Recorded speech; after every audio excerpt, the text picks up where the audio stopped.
Wealth for a 25 cents per gallon bonus.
Crossover. Oh, killer crossover. Just crossover. It just crossed him over nastily. Another victim to the crossovers. Cross him up and sit him down. The crossover is brought to you by Everlow Concrete Repair in Omaha at everlowconcrete.com. You okay there, Happer? The hell? Would you get shocked? Well, my right ear is working, but my left ear is ringing. Hello? Okay, it's fading away. Maybe When that did was you go just, to those maybe that was cans? just my ear. Oh, Yeah. it was a couple months ago, maybe. Like those are old kind of school. Yeah, but they're gonna last me forever. You want to know why? Because the older stuff is always better. You and your Beats by Dre. No, these are Turtle Beach, these are- like you're playing Xbox. So what happened was Those are your gaming headsets. not anymore. I bought this as a gaming headset, and then I lost the microphone. Like there's a detachable microphone. Mhm. So I lost the detachable microphone, so I can't speak into it anymore. And I was like, well, these plug into the box at 1620 The Zone. So now they're my headphones, There you go. and they work great. There you go. Very big fan of them. I think I'm the last bastion. I believe of you are. Buds. I believe you are the last Because Bud boy. you guys were on the Buds, and I don't know why you switched. I was. I've never been on the Buds. I just need to change up every once in a while. I Yeah. don't put I- things in my I just, ears. I just need to change. Yeah, I don't. It's you lose both ways. I think. I'm not a bud. Headsets mess with my hair, the follicle or two that I have left, and so it messes with my hair. So I like the Buds. You got to protect it. gotta But you're protect also it. wearing a hat. I move around. but I don't wear a hat as much as I used to. I move around too much when I talk. And so when I tried doing the buds, and the buds would just rip out. Mm. It would just come out of the You are. You're always moving around. I am. I got So your finger is on the button right now. I It's know. on. can you just let me be? I'm Can you just- just for 1 second, just don't be my girlfriend and don't overanalyze me. Your okay? girlfriend. Boy, that Don't went be from- like a girlfriend. Oh. Middle High show, you didn't have a girlfriend. I was like like, a this is girlfriend. early. This Wow. is early. Like is that a what they do girlfriend. nowadays? You find out, yes, let's go all in exclusive on text. No, but we are watching a Creighton game on Sunday, so You're watching. I'm watching a Creighton game with a woman on Sunday what Creighton game? or on Saturday, Yeah. Okay. whatever. You're gonna sit Tomorrow. around and watch the Jays game. Yes. All right. Maybe Ethan Rogge will show up and he'll nail 9 threes right that'd be- off the bat. That would was, be terrible. I think, you know what, that little anniversary of the night where Yeah, they did that in Philadelphia, that and was the a night night. that I stormed the floor at PBA, Yeah, they played what? Ohio State. Ohio State. Yeah, that was a heck of a night And for we the had state. a debate on. Wait, is that the Bryce McGowan's wearing the red No. jumper? Okay. No, this is a not. 14. This is Bryce McGowan's may have been 12 at the time. Sorry. I don't think he. Well, he had- actually, he might not have been 12. Yeah, he hadn't gotten his money yet to come to Nebraska. He was in about 4th grade. My bad. But guys. it was like I remember the debate in the press area because the Creighton game started like an hour and a half, and we were watching. Oh my God, McDermott and Rogge are just bombing threes, and they're blowing out a good Villanova team. We're like, okay. Bill and Ashery. then Nebraska's game starts. Ohio State's ranked. Nebraska wins. The fans or the students storm the floor, and we're like, I wonder what the World Herald will do. Who gets more run? Oh, Well, the Creighton game or the Nebraska game? What was the answer? I don't remember. So they had a big picture of Rogge, I believe, as the centerpiece. Yeah. And then Nebraska was like right below it. Yeah. I mean, That was a hell of a night for basketball. That was a heck of a night for basketball around here, for sure. No doubt. great. But if And Ethan Rogge shows up, you'll know who he is. He's a tall man. Is he still bearded? Yeah, he's a little. He weighs a few pounds less now. Really? Usually you go the other way. No, Is he done playing he basketball? went like offensive lineman style, like he was That's- big and then he great call. He kind Great of shout. chopped up a little That's bit. true. Yeah, Well, except for Whitworth. I mean, he's still. he's got some. Yeah, He's got to know. he's recently retired. Well, he Yes. bought all those hoodies when he was playing. He's Got to stay stay in the. Got to stay in the weight. Did I see you with that look? The hoodie with the sport coat. No, I don't think that I've ever tried. It I is- think it'd look good there on is- ya. It's refreshing. What about turtlenecks? No. What about dye line? So I tried doing the turtleneck No. thing. I tried doing the turtleneck thing, and my mom goes, "Hun, Not for you. no." Connor, can we have a discussion about that? About Dylan's turtleneck? Sure. Turtleneck. He's into the trends, guys. This is the No, trend. the trend is not a turtleneck. The trend in my generation right now is turtlenecks. I'll tell you something right now. That's why I got a looser fitting No. Keisei Tominaga jersey. I'm telling you, when these kids go to homecoming, when they go to prom, when they go to formals, when they go to dances, it's no longer button up. First off, if they are wearing a button up shirt, it's no tie and they wear a chain. But most of the time, it's not even a button up shirt anymore. They just wear a turtleneck and a chain. Yeah, the chains are definitely back. The chains are so back, They're and really, the watches. they're really, really sparkly. Did you see Dylan Raiola's chain? It was shining. Yeah, There is I don't. one thing about him. So they had a promotion where they were, you've done it before. They throw T-shirts into the crowd. So they had, I don't know, they probably had 20 football players on the floor. He walks out there, and I was asking Matt, do you guys think that he has it in his deal where he has the 4-season tickets there by the floor? Well, I think those are Dannon's. I think those are. I thought those were that's where Dannon's Dannon kids. usually sits. 'Cause That's it where looked Dylan like- sits but every game. The other thing that they do is at PBA, he could sit in the bowl, but there is always concern about people of that status getting too much Okay. traffic around Okay, them, that's so fair. they put Yeah. them on the floor to keep them separate. From Also- everybody. They had to do that with volleyball players. I know recently. There as are well. very few, and I'm being serious here. I know a lot of them because I covered them and went to the pressers or whatever. So if most football players who come in, I go, oh, that's that guy. But there's only a couple of players amongst the students where they're immediately like, oh, okay, that's that dude. I know that guy's name. So Dylan That's a good obviously, point. So, Dylan obviously is one of them, well, two things. One, so he walks on the floor last night. What do you think the reaction of people around me were when he walked on the floor? Dylan, Kind of something you said about his jersey. he's looking big. Yeah. And I'm like, he looks the same. He looks the exact He same. looks exactly. He's a but beefy I don't, boy. I think that's just going to be his body. What? No, I mean he could probably. I mean, there's a Slim. lot of conversation about him maybe doing some more running and things like that. So maybe he can trim down a little bit. Cut right to the chase, Happer. Boy. No, I'm not talking about to get in shape. I'm talking about for in football games. Maybe he uses that part of his game a little bit See, more. scrambling and running, on the scale of athleticism to Josh Peterson, we need to verify if Maybe- it's running to scrambling. Maybe he trims down a little bit. Maybe.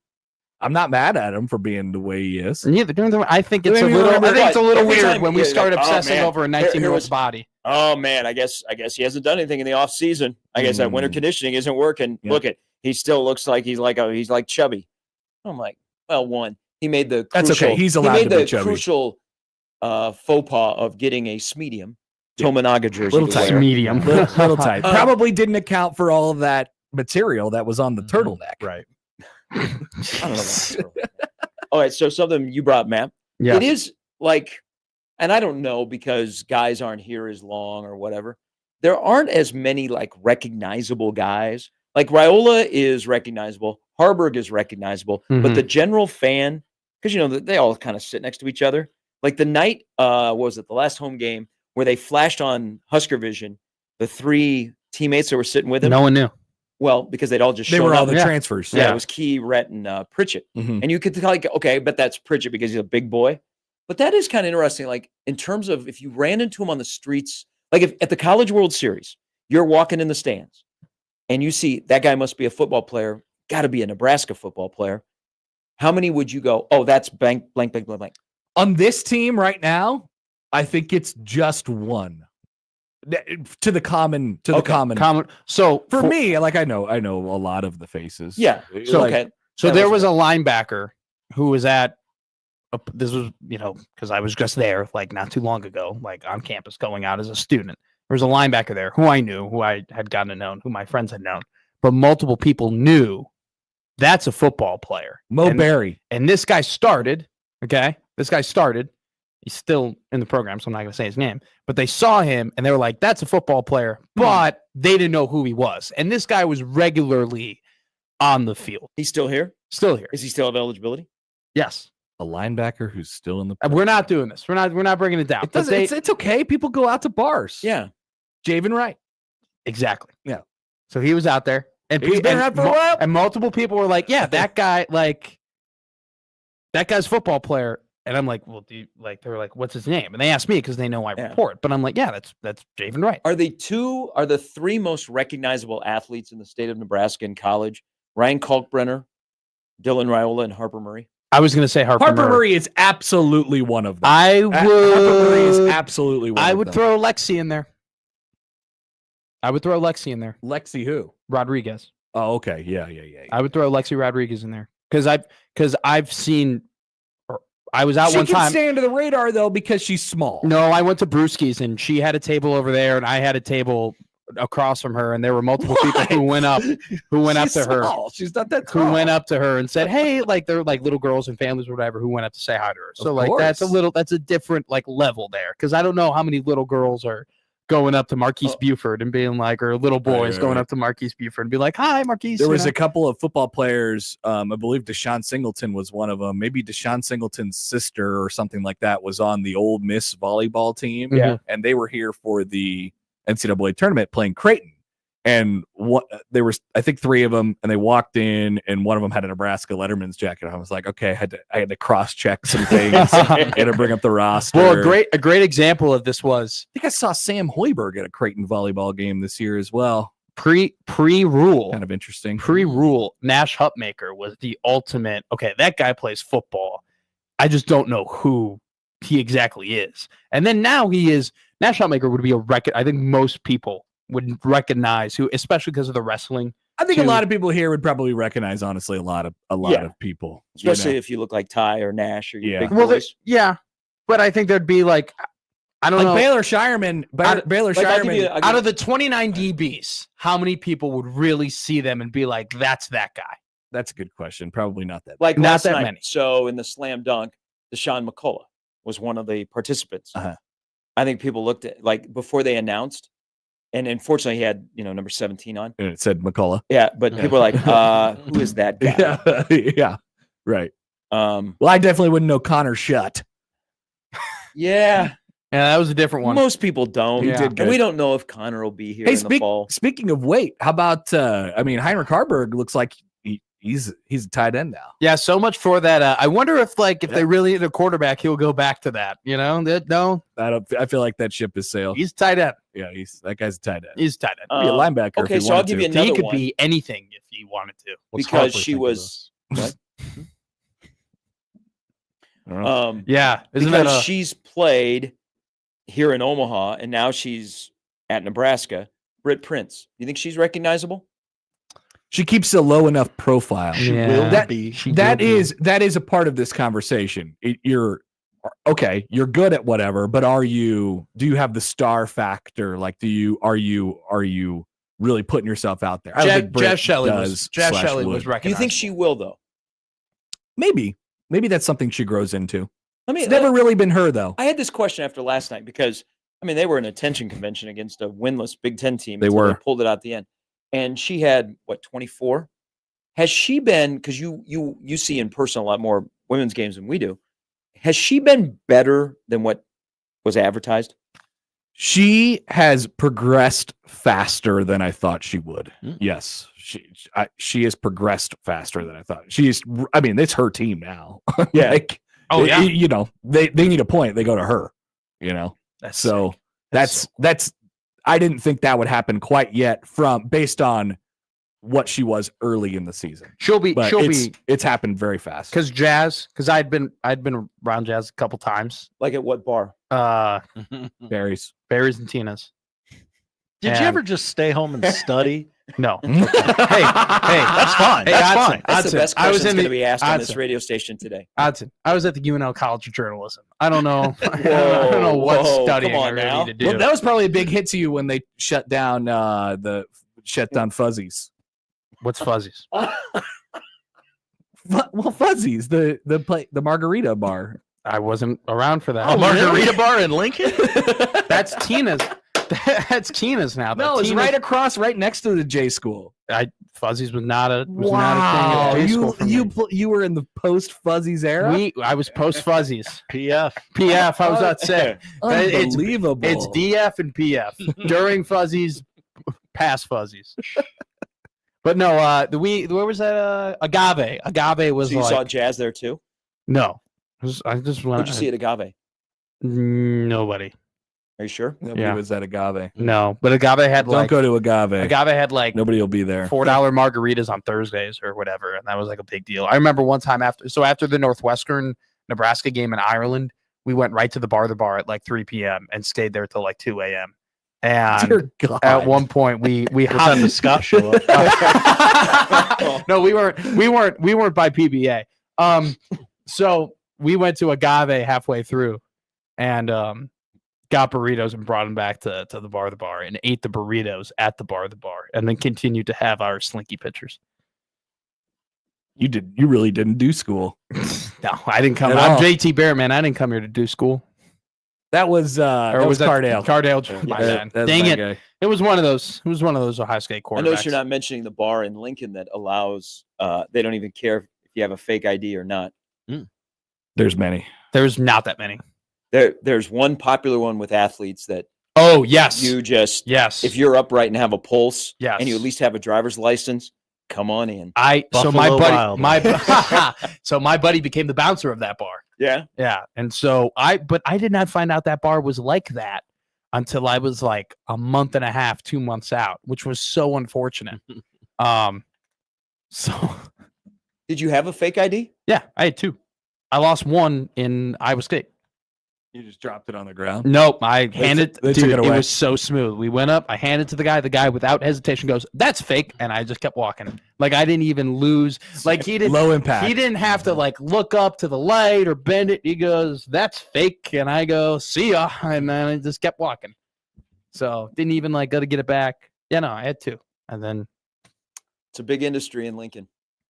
yeah, but like you got to pick and choose your spots. You know, you got to have your head on a swivel. You got to have a high bar IQ to know when the night is to utilize your said fake IDs. Mm.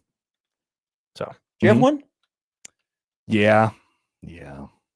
why did you say it like that? It's okay. I don't know. Wow. I don't like to talk about that. Why? Why not? It's a weird thing. No, it ain't. Criminals. No. Yeah. What ain't it? I didn't use it for very long. And Oh, okay. All right. You know, make yourself, you already said it. Make yourself a higher power. Oh, you're such a great guy. Connor Happer didn't know. use it a I lot. was so scared the first time I used it. yeah. You just got to keep it level, man. Just got to keep But it they used to level. have ads in the DN. Really? Yeah. He's like, hit me up. You could send away to get a Yeah, ID. you send your like info in the mail or whatever. Connor no longer a role model for the kids. I know. I'm sad. That's I'm really the only one here that never had one. I guess. Good Did for you you. look older so you didn't need one? You want a cookie? Well, I worked as a bar back when I was 16. Oh, So you knew. And I was I did roadie work at a bar. That sounds so wrong. I never roadie work, not groupie work, roadie work. So never. I was never without.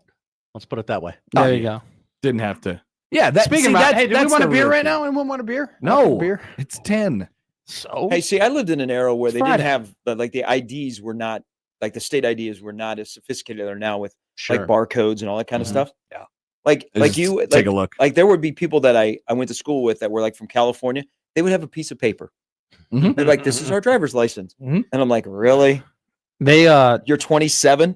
I was 21 I've been going to this place for years. and I was 21 and I walked into an establishment and the guy looked at my ID and goes, "What's your address?" And I looked at him and I go, it's 50-50 Farwell. But if I were to get that wrong, what would you have done? I am 21, So Jeff writes in. Hi, Jeff. Hi, guys. I have a buddy that went to use his fake ID at Outback Steakhouse. Oh, The waitress said, "You're not that person." My friend said, "Yes, I am." Then she said, "No, you're not." And then that kept going for a while.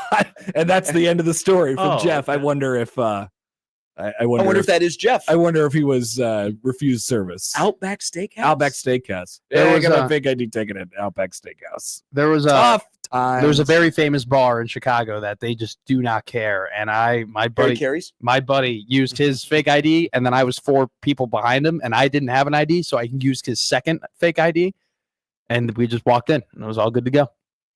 VJ writes in. Hi, VJ. Need Singh. one of you to pick up the mantle and make Mason McConaughey, Gabe Swanson, Case Sanderson, and Drew Christo recognizable again.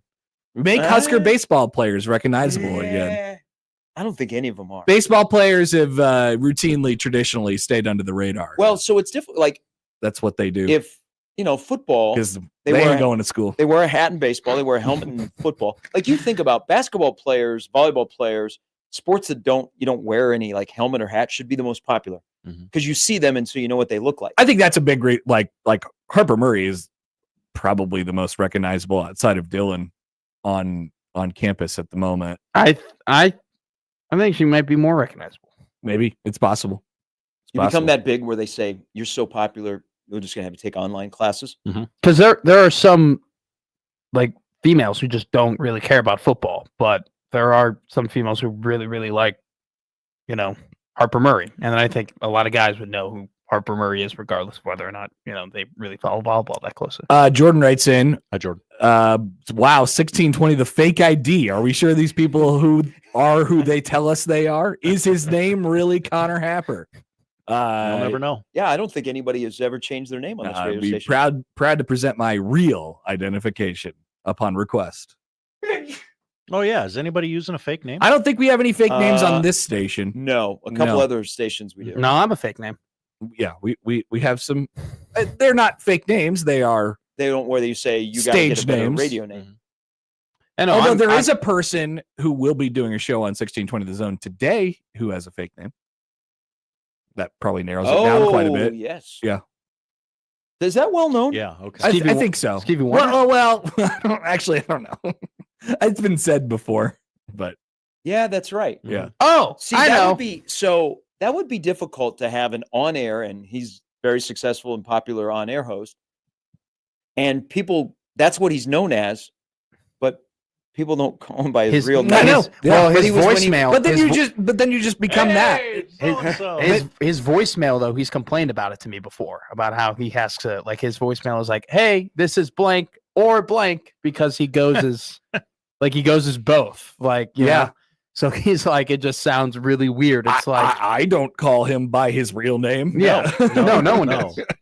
Like, I don't know. People probably know that that's not his real name on air, but don't know what his Yeah. regular name is. Yeah. He's talked Unless about you know this his on family the or- air though. Okay, good. Yeah. He Okay, has, good. yeah. Good. All right. He has I look actively forward said to that. Jack and Josh. He's accidentally commented on the YouTube stream No, I've been with his producing his legal show. name. I've been producing his show before, and he's brought it up. Well, there's a morning host in this market, very popular, has been around forever. That's not his real name because I Okay. worked with him at KLIN. Yes. Yeah. His name isn't Spicoli. Well. One name like Cher. Patrick writes in, my fake ID would probably work at 1620 the casino.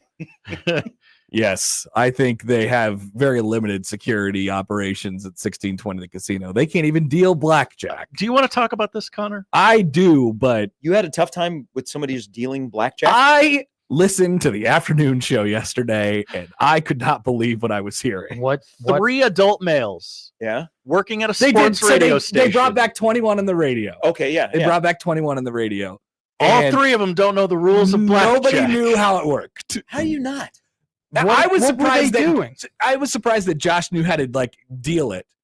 So there was a situation where the guy, the contestant was sitting on 18 or something like that. And he was like, "I'll stay," and then the dealer got up to 17 or something like that, and they were like, "Yeah, okay, keep going. No, you just wait. Soft 17 or hard 17? hard 17. Okay. That was the one thing that was missing from the whole thing. If somebody would have got an ace, it would have been incredibly problematic. Incredibly problematic. What does So the book they didn't say? know What does how the to book say? Play? I- Like what they Just didn't did know. someone hit on 18? They didn't know when to. I think They that's didn't what know they're when to saying. stop. They hit on the dealer hit on 18. the which dealer is- hit on 17, which I- is not I believe the 3 of them thought they were playing 21 right on the radio. Literally 21. Everyone else thought they were playing blackjack. That's funny. Well, Ugh. let's just hope that those 3 do not go and play blackjack. Well, then unfortunately, they would be they would face the ire at the table if you were playing with Oh those my 3. God. I tried to teach Josh. Josh and Nick both were in Vegas with me, and I was like, guys, there's an open table here. It's 2:00 in the afternoon. Let's go sit down, and we can all we can do this together. And they were like, "Oh, I'll just sit and watch." I'll tell you what to do. I'll tell you what to do. Yeah. It's like they kind of just stood there and watched. I was playing with a guy and he hit on 17. Bad. And he got a 21. He got a 4. Of course. And I was so And pissed. you thought he was God's I was gift. so pissed because I'm like, it's one of those Jawan Gary threes that go in to start the game. Because now he's gonna I'm going to do this all the time. now he's gonna keep hitting on 17 like he's some mad genius. And Yeah, like, and it's then- just gonna ruin the deck. And then Josh was just yelling blackjack, like it was Yahtzee. Oh. Blackjack. that's an image that will never get out of my head now. Matt, next time you go to the casino and you get a 20 and you win, say blackjack. I'll tell you right now. Ooh, these chips are mine. Yeah. It's been like Cool. 14 shoes since I've gotten a blackjack. What do you guys think is the best game where if you don't know what you're doing, the people that are there at the table or standing around the craps table will be like, "Okay, I get it." Baccarat. Oh, I get it.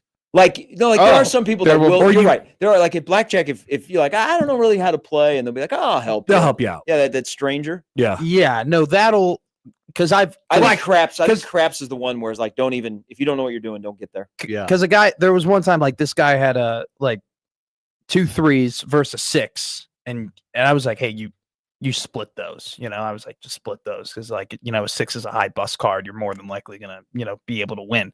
Like that's one of those where you can help out. Craps though, no, craps is not. No one's gonna Oh, tell I don't you. go near that thing. I watch it and I'm like, what? Why do they keep sliding things? What's going on? Yeah, there's a lot of different And ways then to play and craps. Josh, that's his game. And so I'm watching Josh play, Blackjack! and he's like, "So yeah, it's easy. You go on the pass line or whatever." And I'm like, "What are you talking about?" And I don't know what's going on. I'm gonna go play blackjack. Yeah. See you later. Baccarat I'm though, gonna is go just- play roulette.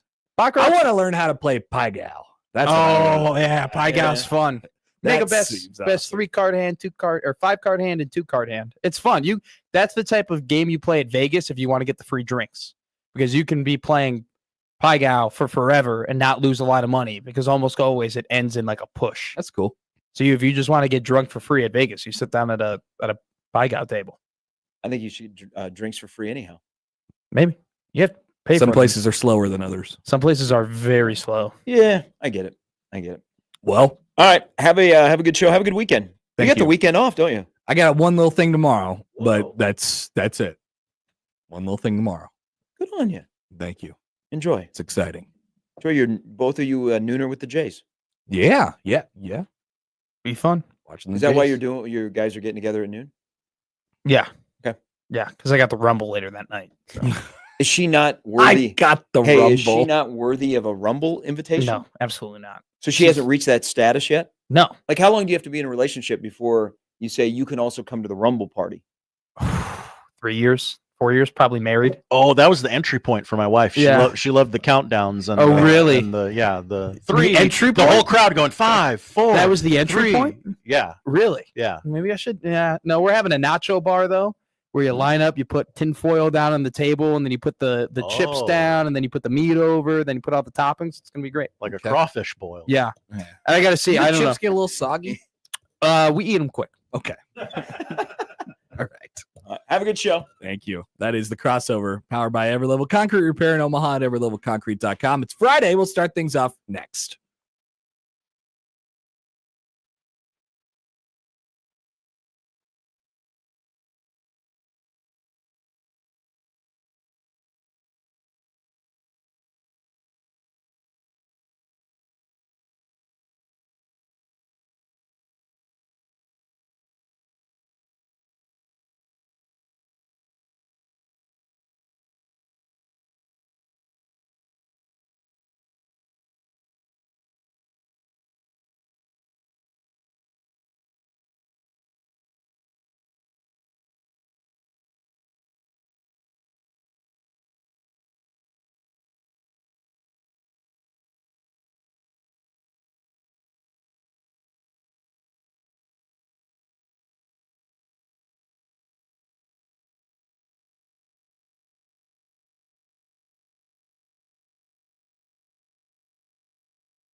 It's the Connor Happer Show. Are we sure we want to do this? Could you, make an announcement that we're ready? It's the Connor Happer Show on 1620, The Zone. All right, welcome in. Happy Friday. It is the Connor Happer Show here on 1620 The Zone and on 1620thezone.com. Blackjack. Blackjack! Connor Happer, Josh Hodson with you. Yeah, if you ever get in the mood today, just randomly yell Blackjack in the chat. Can I get some playing cards in the chat? Can I get some spades in the chat? Yeah. There's got to be a spade emoji in there, right? Probably. Something. Throw You those in guys there. figure it out. You're smart. Welcome to the show, everybody. It is a Friday. Today and it's the final day of January. Goodbye, January. So long. And you know what happens Longest in month of the year? You know what happens in February, Josh? Many things happen in February. I'll tell you what. There's one last football game. President's Day. I guess there's two last football games if you count whatever they're doing at the Pro Bowl. Oof. Rough watch. All last night. I saw, Let me tell you. all I saw was Justin Jefferson trying to catch footballs with massive gloves on. Yeah, they had what they were doing. One section of the receiver drills was you had to put mascot hands on. Hey, they're trying, man. They're trying. They're doing something. They're trying. They don't have buy-in from the players. No, I don't think so. The quarterbacks have bought in. The players have not. The quarterbacks, they're like, what? I got to show up and throw some footballs? Okay. I'll do that. Everything else? Mm-hmm. Yeah. So I guess there's two more football games technically, but really one that's important. Baseball is on the horizon. Baseball. Whether it be baseball of the collegiate variety or the pitchers and catchers reporting. Heck, there will be spring training games starting up by the end of this upcoming month. Hello. How about that? Blackjack. So a lot to look forward to in the month of February. Creighton will chase a Big East championship in the month of February with a tough stretch coming up. Nebraska will chase 3. The NCAA tournament? ? That's really up to them. I mean, they're definitely chasing it. They're a little behind at the Right. moment, but last night was a step forward. So we will talk about the Huskers today. Creighton in their annual voyage to Philadelphia. We'll check in with Rick Pitino. Rick Pitino, I think he thinks he's the president. He has a lot of words he has to say to specifically one group of people, and that would be Kentucky basketball fans. He reappears yesterday saying things. Nobody else does what this guy does. And we'll talk some football today on the show. And we will talk some football with our guests as well. Bryan Munson of HuskerOnline.com joining us at the top of the hour. Talk some recruiting with him as the push begins of the 2026 class and beyond. 2026. That Josh. sounds like Fake. a while in the future. Sounds like fake times, but it's not. It's very close.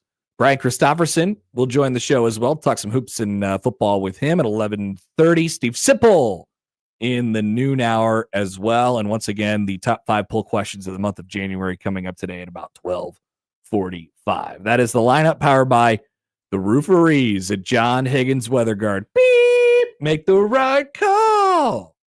Gotta play ball. Gotta play ball. Blackjack. You can call or text 402-951-1620 on the hotline. Tweet at Happer Show, at Connor Happer on the JTech Construction Zone Twitter feed. Email Connor or Josh O on the Equitable Bank inbox, where we take banking personally. Also, I see a lot of spades in the chat, which is good.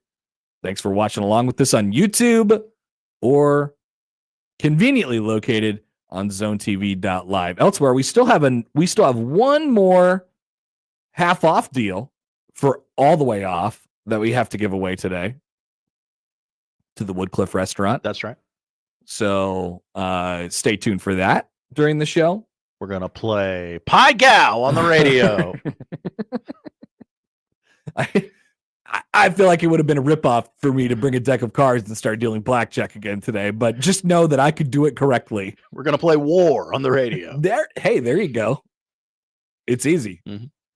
All right. So that is the setup for today's show. And like I said, are we still on Rocco watch? What happened to Rocco?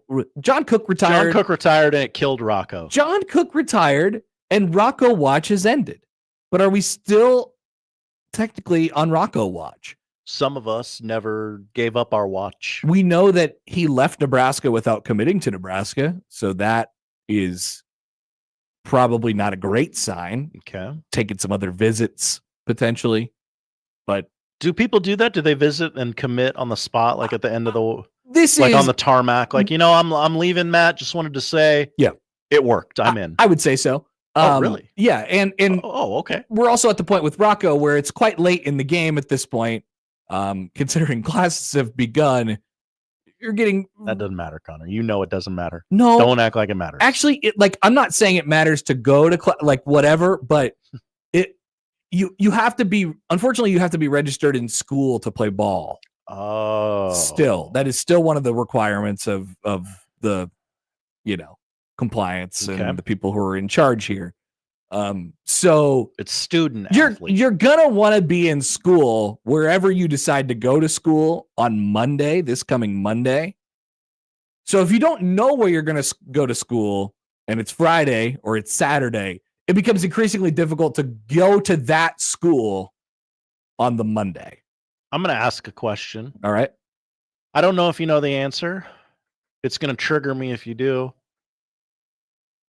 They've come back from winter break at UNL, right? Yes. Okay. Oh. I believe that was Whew. either at the start of this week or the start of last week. Oh, dear God. It was a long break, Josh. You got to give those kids a break.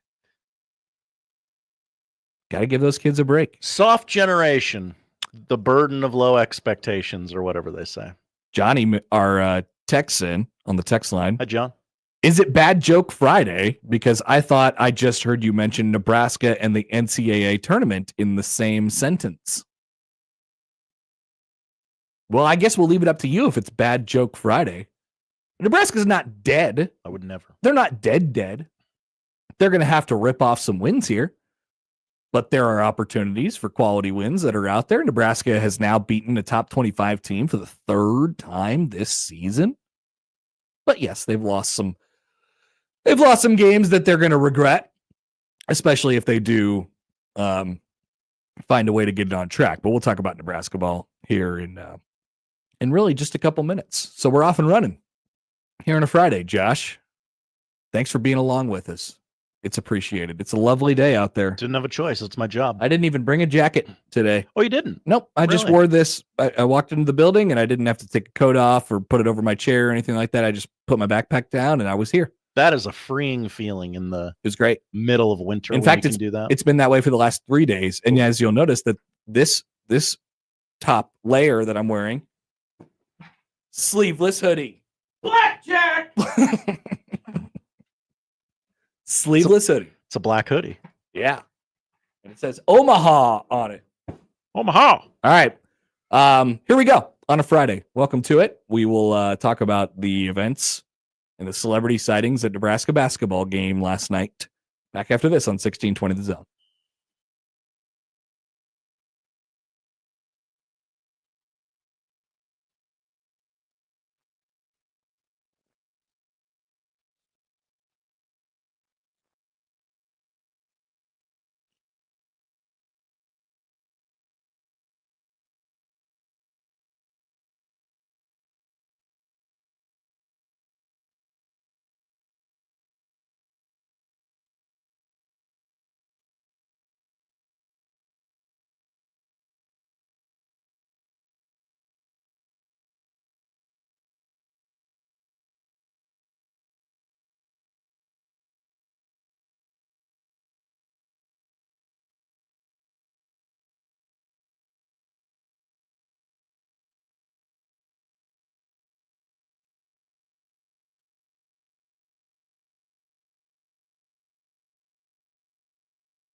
Let's get back to the Connor Happer Show on 1620 The Zone. Blackjack! Oh, Josh, good graphic up on our YouTube right now. Yeah, you like that? Whipped that up yesterday afternoon. Well done. I love the obvious low effort, simple Yeah. graphics. I was like, oh, that's easy. I can do that. It'll take 5 minutes. A cool intro for Danny Busboom Kelly last night at the Nebraska basketball game. John Cook, he says good. He already looks like he's, retired, right? John Cook will settle into the kind of like emeritus role like really well. Yeah. They show up in that cowboy hat and Yeah. big smile on his Hey, face. you need me to show up and wave to people. I got you. I'm John Cook. He will settle into that very, very nicely. But there was a basketball game as well. By the way, before we get to that, I have this from Amy Just of the Lincoln Journal-Star. Hi, Amy. Nebraska will have a new concessions provider pending approval at next week's Board of Regents meeting. Aramark. Is this good? Is this bad? What do we think? Well, I saw immediately the comments. They were like, "Does this mean that we get Coke?" Oh, It does not. okay. It does not. So, I don't think, unfortunately, I don't think it means anything for you all, except unless you really like their current concession provider, which is somebody else.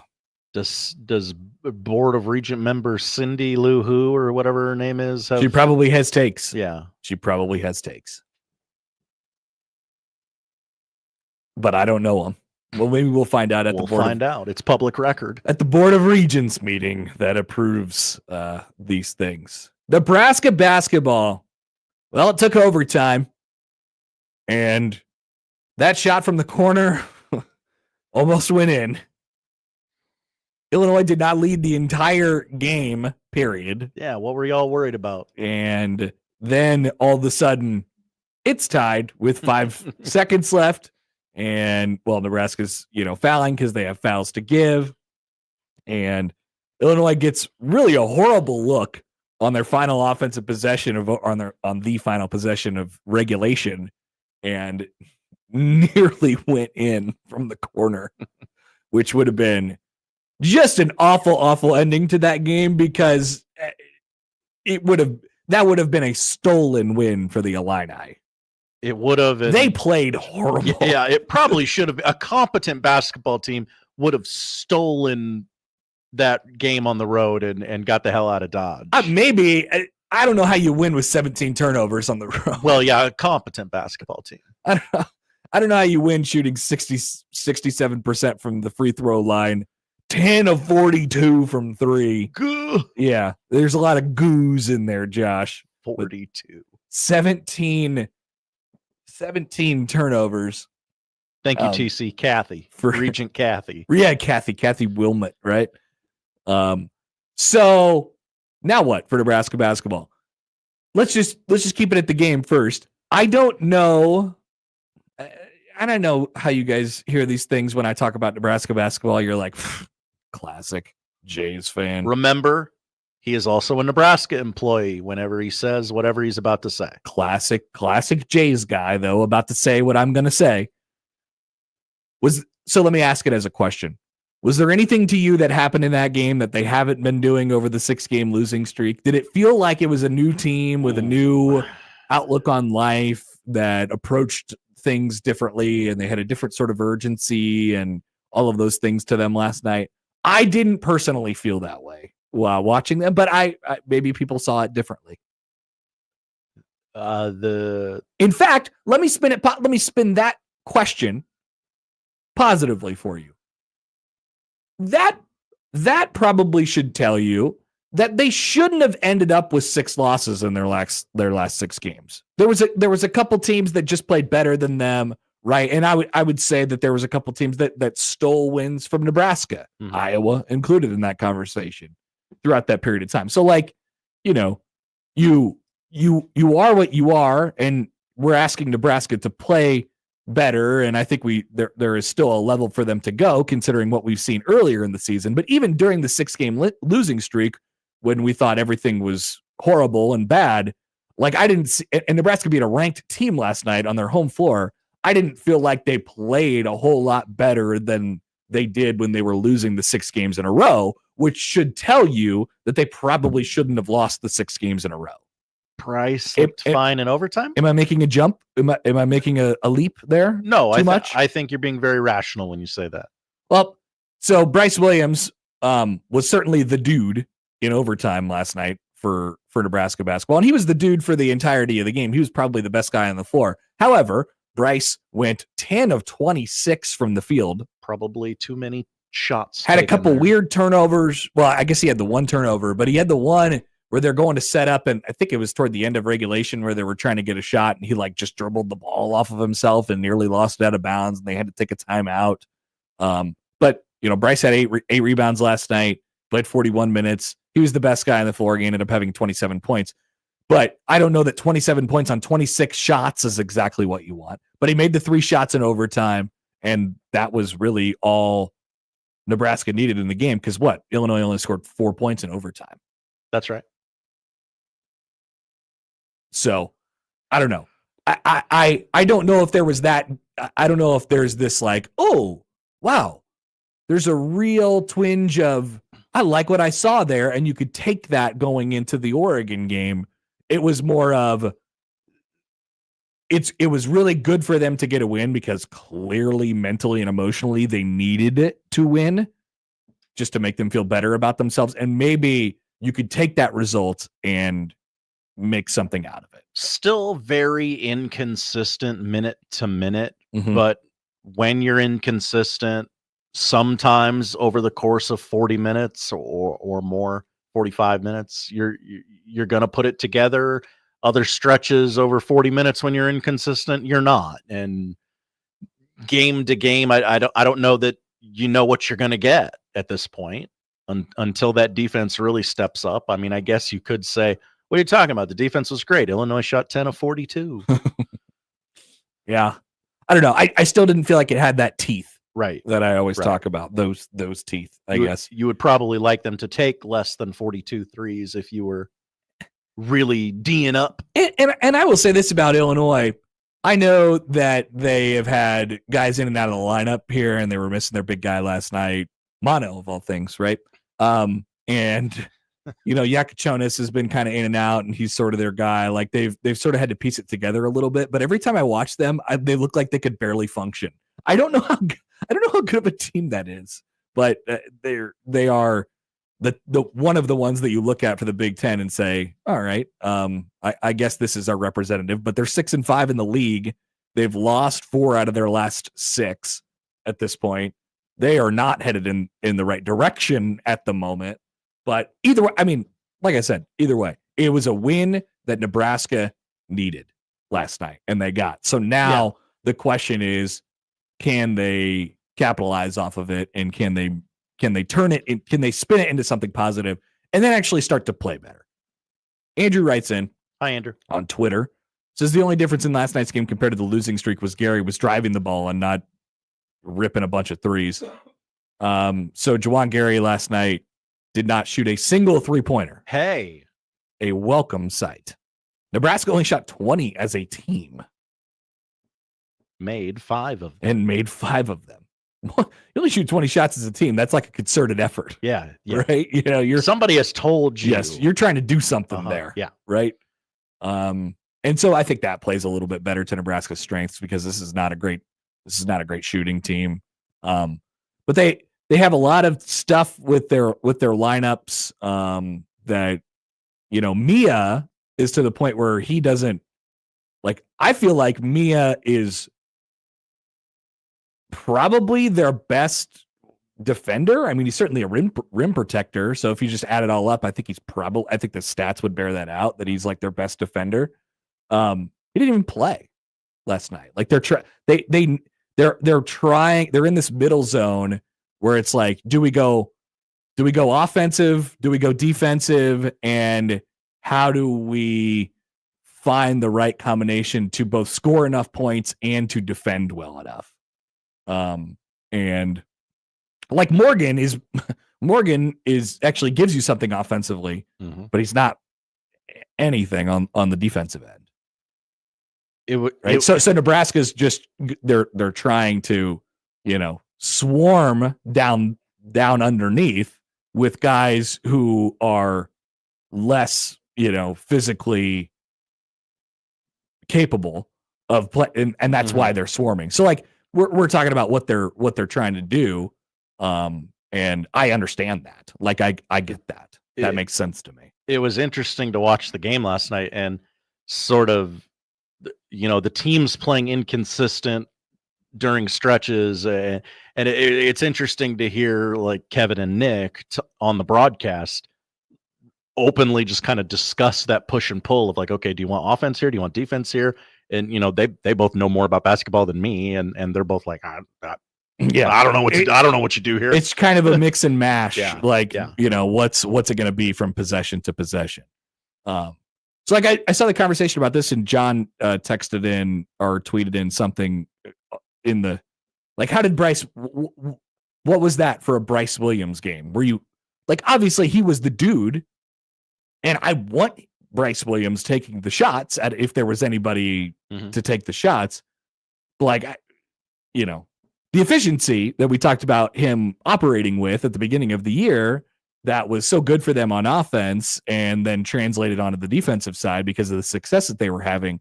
That's not there anymore. I mean, I just feel like Bryce is way more up and down these days, even though he was the guy making the shots and with the ball in his hand at the end of the game. 10-26 is not, it's not good. I mean, it's just not good, right? I love the 27, and I love that he was the guy with the ball in his hands. Yeah. But there's still just a bunch of inconsistencies there.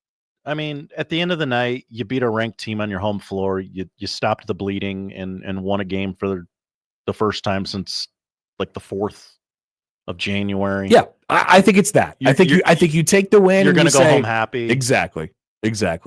We don't care how we got the win. Let's just get the win. Yeah, absolutely.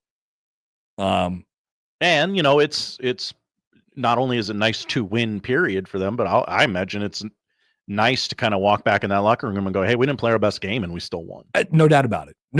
So where do they go from here? We will find out, but it's certainly game by game for Nebraska basketball right now, who is not dead. We'll talk about that path a little bit later on, but Oregon on the road on Sunday, who got absolutely smoked by UCLA last night. That game was over by the time it got to... Would they score like 12 points? Yeah, it was over by the time Nebraska's overtime game ended. Rough.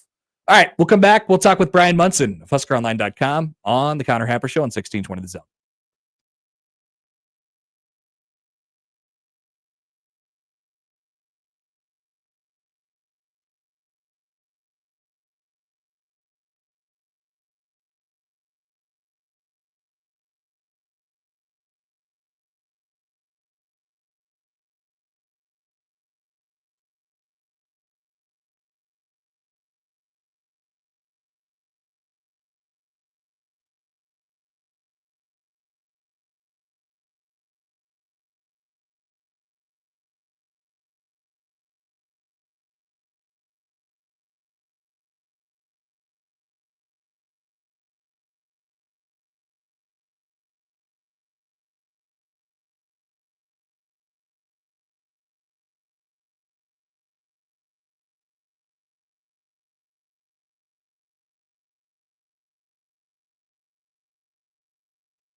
Bryan Munson, Hey, long call. Comfy left zoom buster.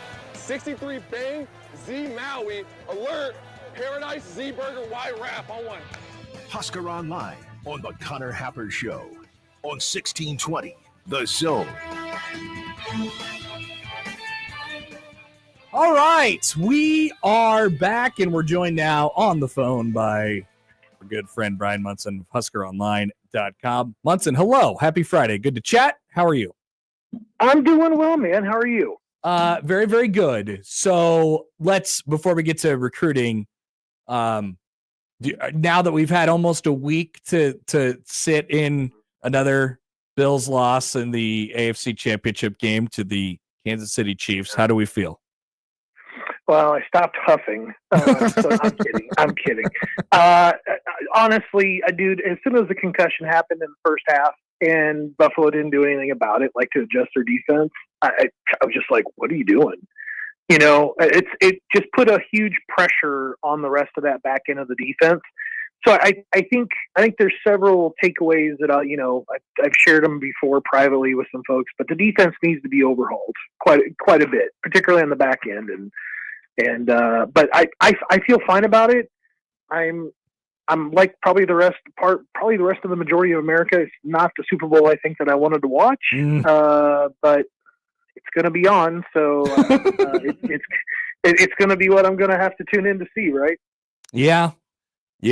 I mostly just feel horrible for Josh Allen. I don't know what more that guy can do, and then having the close-up shots on him after the game, just staring off into space, like, all right, I guess I'll have to try this again next year. It's sad. Been there, done it. Yeah. It is. I feel for the guy. Look, it's not if it's a small market thing, then KC wouldn't be there either, right? It's not that. There is a fundamental thing that's happening on their defense where they couldn't keep a healthy secondary together from week to week, and it showed up against the Texans. They're in the early part of the season where they were really dinged up. They got an aging, they need a more dynamic guy. I've asked my wife this question because she's a huge Bills fan now too, like me. But I was like, how many times did you hear the words AJ Epinesa? Yeah, not much. Once. Yeah. He went away, and they need somebody dynamic. They need I'll dare to say it. They need a Garrett or a Crosby opposite Russo, and really get funky up front and take some pressure off those guys in the back end. If that's the kind of guys you want to raw in the back end, that's fine. But you better be dialed in up front and getting pressure on the quarterback. I just don't think they did that enough, that night. So again, the draft better be littered with players on the defensive side of the football. Otherwise, I'm going to pull out my remaining hair. It has been a very busy couple weeks since we've last talked, with coaches being out on the road. And now that we can kind of see it from a little bit of a 40,000 foot view, like all together, what are the trends that you've sort of noticed and where Nebraska coaches have visited over the last couple weeks here? Yeah, they've been very busy in Florida. They picked up some additional time here in Texas as well. So they've been doing that. They got out to California.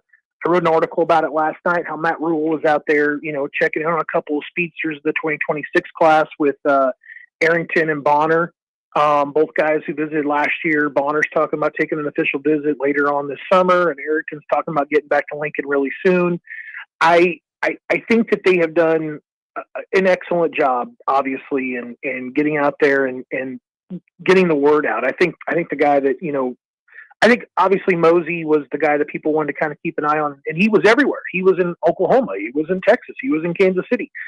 Hard to overlook the role that Coach Philip Simpson, however, has played, in the last several weeks. He has been all over Florida. He's made a lot of offers.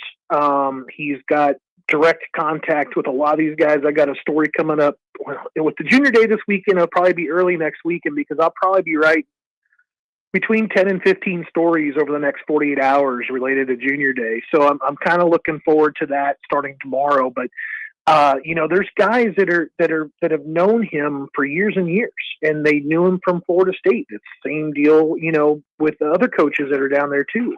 But I think the big takeaway is They have really gone out and offered a lot of 2027 OTs, a lot of 2027 edge outside linebackers, which I think could be the music to the ears of a lot of folks. It is to mine. And they've seemed to have kind of redeveloped their 2026 board somewhat as well, because if people have been paying attention, KU has locked down their border. They have gone back and they have landed, all the in-state guys. And then Hudson Parliament, arguably the top inside offensive lineman for Nebraska, committed to Iowa. So now you're sitting here looking like, okay, what are you going to do on the interior? Jackson Cantwell never got a visit from Matt Rule and Nebraska staff. What does that mean in terms of where Nebraska's at with the number one offensive tackle in the country? I don't think it's a good sign. So I think I would look for Nebraska, and they're bringing in 4 offensive tackles this weekend, including a guy that's brand new on the radar as of this week. So yeah, there's been some churn, absolutely, but I think that they've rebuilt in areas they needed to in 2026. And they went out and offered a lot of big body dudes and a ton of 2028 guys, which is really crazy because they're like 14 years old and some of them haven't even played varsity football before. Interesting. Do you think what is that a result of? Is that, and there's been some coaching staff movement, and I mean, obviously you just finished up a season, so you always have things that you want to get better at from the season. There could be reactions to that. Like what's that about to you?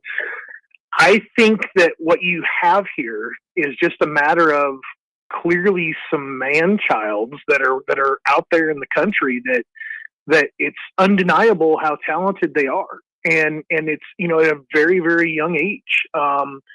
There were offensive tackles that were picking up, offers that were 2028s. And it's really kind of, well, for me, it's even more difficult, and I think you'll understand. I have a 2028 kid in my house, and he's a good sized kid at 6'2", 2.5, but Nebraska just offered a kid from Converse Judson High School down here in Texas. He's 6'6", 343, and he is 14 years old. Oh my God. I mean, just absolute, and there's multiple 6'5" and 6'6" guys. It's really incredible to see how, you'd be stunned if you'd seen one before. Now there's 4 of them on my board, at least that I know of, that they've offered over in the last 3 weeks, so it's pretty wild. It's definitely pretty wild what they're doing and the guys that they're finding. Obviously, we've talked plenty about the calendar and how things move up, and so you're already at a different position as we reach February 1st as it pertains to the next class coming up than you have been in the past. But I also wonder, Munson, how you've seen the effect of the roster contraction on the recruiting game. Is Nebraska required to or are they going to kind of, I guess, is their net going to be not quite as wide going forward, or is it still kind of status quo until they figure things out with the roster? I think we're seeing that refinement right now. Okay.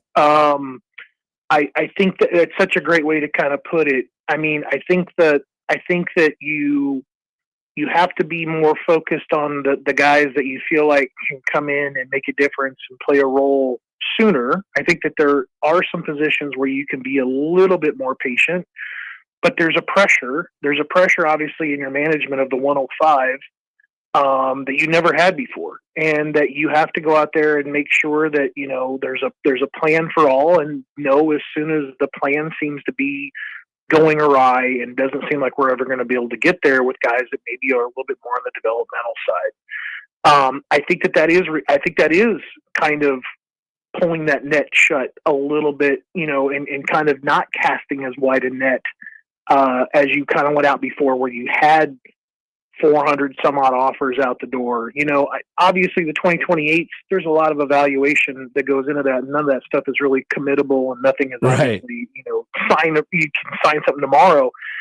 But I think Nebraska is very well aware of the bad spot that they get put in when they take a guy that maybe they don't feel necessarily all that great about to play football in Lincoln or in the Big Ten in general. Before you could, right? Yes. You could, and then, if you need to at the end of the process, you say, well, hey, we don't have room for you anymore. But now, like, if you're putting yourself in that position, you're almost guaranteeing that you're going to have some tough conversations down the line. No doubt. I mean, there's absolutely no doubt. So I think that part of that might have forced, the refinement of the board too. Like, it's very hard to understand how much of the communication broke down in the time from the end of the season against Iowa through the bowl, through the coaching changes, through the bowl practices to the bowl game versus, hey, you have a new coordinator on the offensive side of the football. They want to go back and relook at everything. You have a new defensive coordinator. They want to go back and they want to relook at everything to make sure that they're recruiting the right guys. And when they go back and maybe they already decided to move on from several of those players that we already talked about. Right. Maybe that was already something that had happened. I mean, it's not like we're not talking about those positions for those coaches specifically, like wide receiver. They've rebuilt it with the defensive lineman. Guess what? That coach is gone too. They've rebuilt basically their entire board. So there's a lot to be said. I think that you kind of dive into those kind of ways, things that how they played out, and the coaches are gone and the boards have been rebuilt, how some other schools maybe just weren't going to go ahead and let Nebraska run them over to get those players that are in the neighboring states. Bryan Munson of Husker Online is with us. Munson, it is, as you mentioned before, it's a big junior day event this weekend. I know there's been, a lot of, like, it's a constantly moving thing, but there's been reports of a lot of people, top type of prospects who are coming in this weekend. I guess, what do we know about the types of recruits that Nebraska is bringing in starting today?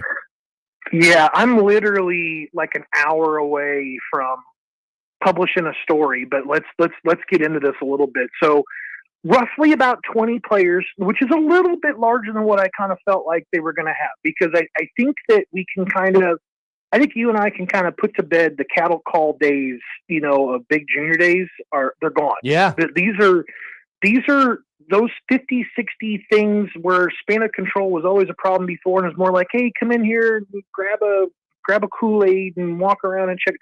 These are business trips. These are absolutely like business trips now. So you're going to have a much smaller number. There's not a player that's going to be there for the event this weekend that doesn't already have a Nebraska offer. Like a real committable offer. A real committable offer. Yeah. And the majority of these players, when I say there's 20 plus, 75% of them are going to fall into the 2026 bucket. So this is huge on top of the board here and getting some guys basically familiarized with Nebraska. But there are some guys that absolutely stand out, like Ryan Mosley from Carrollton, Georgia, the wide receiver that basically Dayton Raiola, got to bring in, got him to visit, Claude and Puma and Kelvin Obot, Gregory Patrick and Rex Waterman, the four offensive tackles we kind of talked about before. Those guys are coming in, and Jordan Campbell, interesting one, obviously from Florida, from Carroll City Senior High School, guy that knows, Philip Simpson, has a connection there. So that's definitely helped out with Nebraska to kind of get some things kind of pulled together very, very quickly. But Cason Thomas and Jace Reynolds, very interestingly, as far as like 2026 guys, they're like the only two like guys I would really consider to be like, within the radius, kind of neighboring state players. All the rest of these guys are from all over the place. Mainly Florida. I guess Jacob Eberhardt from Missouri is in there, but I mean that's a guy too whose stock has just gone through the roof. But there's a 2027 running back named Noah Roberts from Basha, and obviously the guys from Millard South will remember all about Basha. Noah had a game and he had a heck of a season last year. So there's some big, and Matt Erickson, obviously, too, from Millard West there in Omaha. He'll be there in town. So couple local kids, few regional guys, mainly then outside of that, looking more like, Arizona, Georgia, Florida. It's really an interesting list. It's a very talented list. And like I said, all these guys have offers. Several of them have been to Nebraska before, but the Nebraska, there are plenty of them that are cutting teeth this weekend on the first experience in Lincoln. Yeah, I was going to say, this feels, this feels really important, I guess. When you look at just where they're at right now, as far as the scope of things for 2026, and would you say if they are behind right now, this is the type of weekend that has the opportunity to get you to pull even or something like that. Yeah, I'm not sure how many guys I can look at the list and say I could see him pulling the trigger on a commitment, but I could see them definitely, cementing some official visits. And right. Some of the guys you just get closer and closer, right? Nebraska, from a commitment total, they are behind.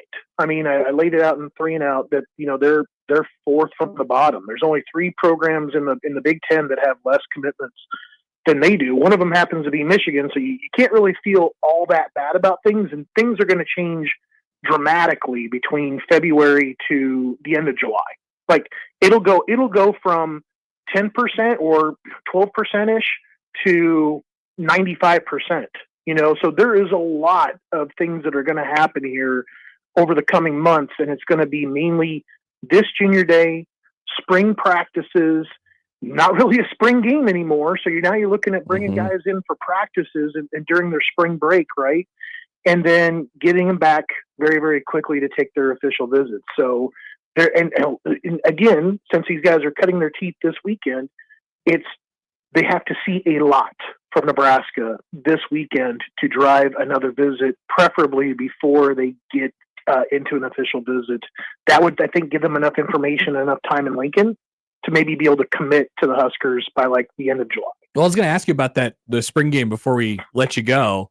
That has become a real, I think, separator for Nebraska over the last several years, and at its peak when it sold out and you're bringing lots of high-powered recruits in to see what we can, what Nebraska could do for a practice or whatever. Now that it's going to look a little bit different, what effect does that have on Nebraska's recruiting operation? Yeah, no doubt.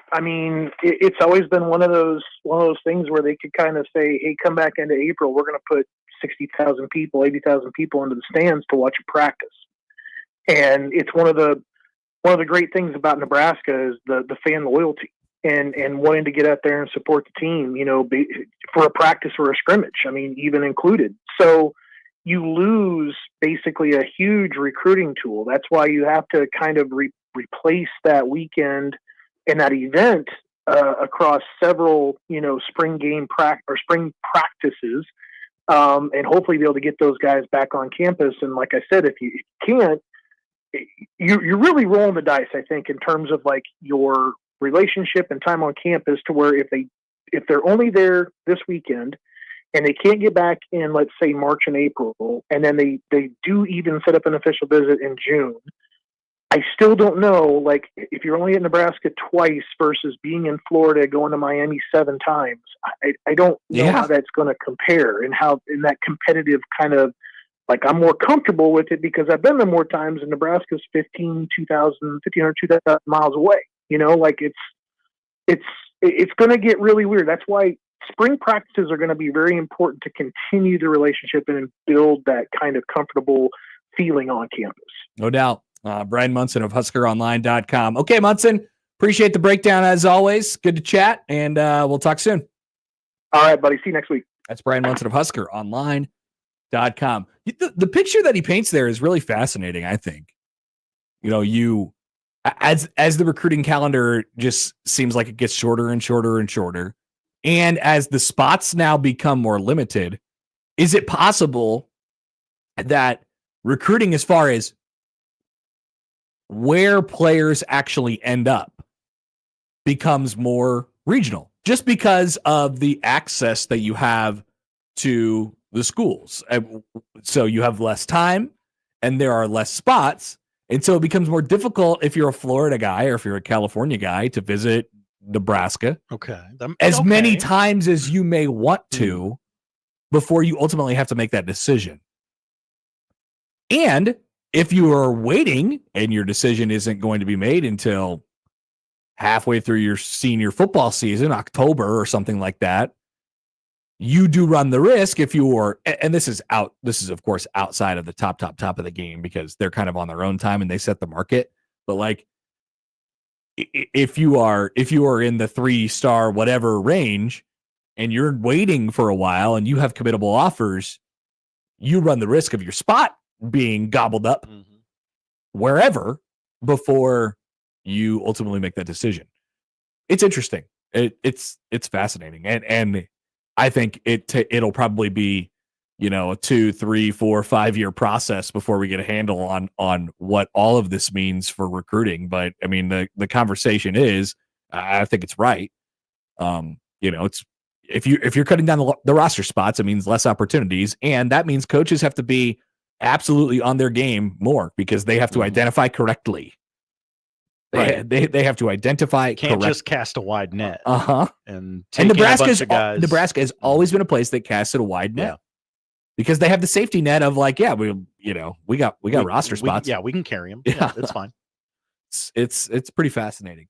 All right, good stuff with Munson there. We'll come back with Bryan Christopherson, talk about some basketball from last night, how bad Nebraska needed that one, and I will ask him about Rocco Watch. What's happening? Let's get some answers. Where's Rocco Watch? Where's Rocco? Well, we know where he's at today. He's at Virginia. Virginia? And he was at Pittsburgh yesterday. My man loves visits. Oh. Free trip on my dime. Hey, if you could get it, you could get it. Absolutely. Also, we're watching the highlights from the Pro Bowl Skills Challenge last night. I didn't know that they did the power spike competition. Did you see that? I did. That's mildly entertaining.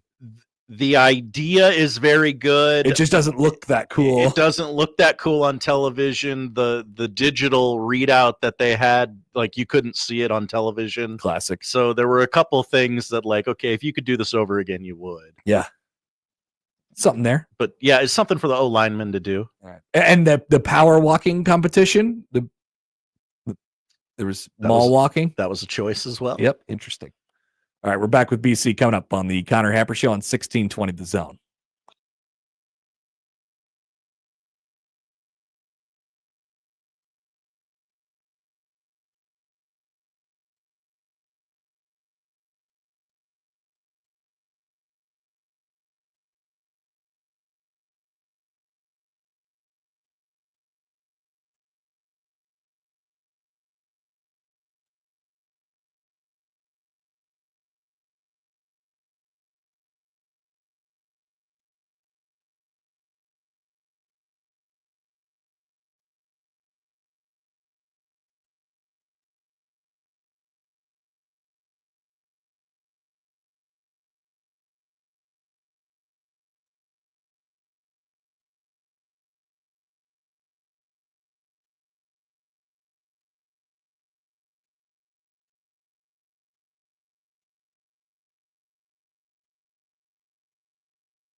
Hey, Brian.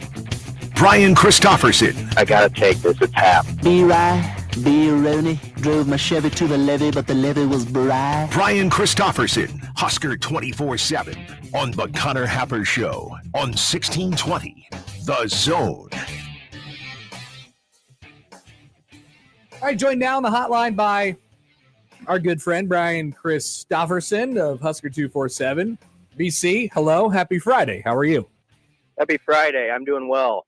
Good. How was last night at PBA? You saw all the sights and the celebrities. I mean, the stars were out. It was a night of stars. Huge ovation for John Cook. Not one of those like ones where it's just like a few seconds and it fizzles. It was long standing through the whole time he was out there, and Danny Busboom Kelly got about the same reaction. So that was exciting. Heinrich Harburg winning the dunk contest despite not making one in the prelims off the alley-oop with a football was a unique accomplishment for him. Heinrich would laugh at that too because he was actually doing the like "don't vote for me" to the crowd into the finals, but they did anyway. You cannot take away people's love for Heinrich Harburg. It doesn't matter. They're like, that man was loyal, and we're going to be loyal to him, even though the dunk didn't go down with the football. So, that was an achievement for him to get the victory. He did have a nice dunk in the final, though, and for a man, he's bigger too, man. You see that tight end coming out in him now. He looked like a tight end. Did you catch a T-shirt from Dylan Raiola? No, I didn't. I didn't catch a T-shirt from him. We haven't had anybody on our message board analyzing his alley-oop throw to Harburg, whether it was a little off target, to what that means. So that's good that nobody's gone there yet. But no, I didn't. I didn't notice. Was he like throwing some cannons up there? They had a shot. Yeah, they had a shot of him. It didn't look like he was really letting him go. He kind of played it like he does in the football games. He played it pretty cool. Maybe that's a lesson for everybody. Maybe he just needs to sit back and gun a couple of them. I was sort of asking for him to do that during the season this year.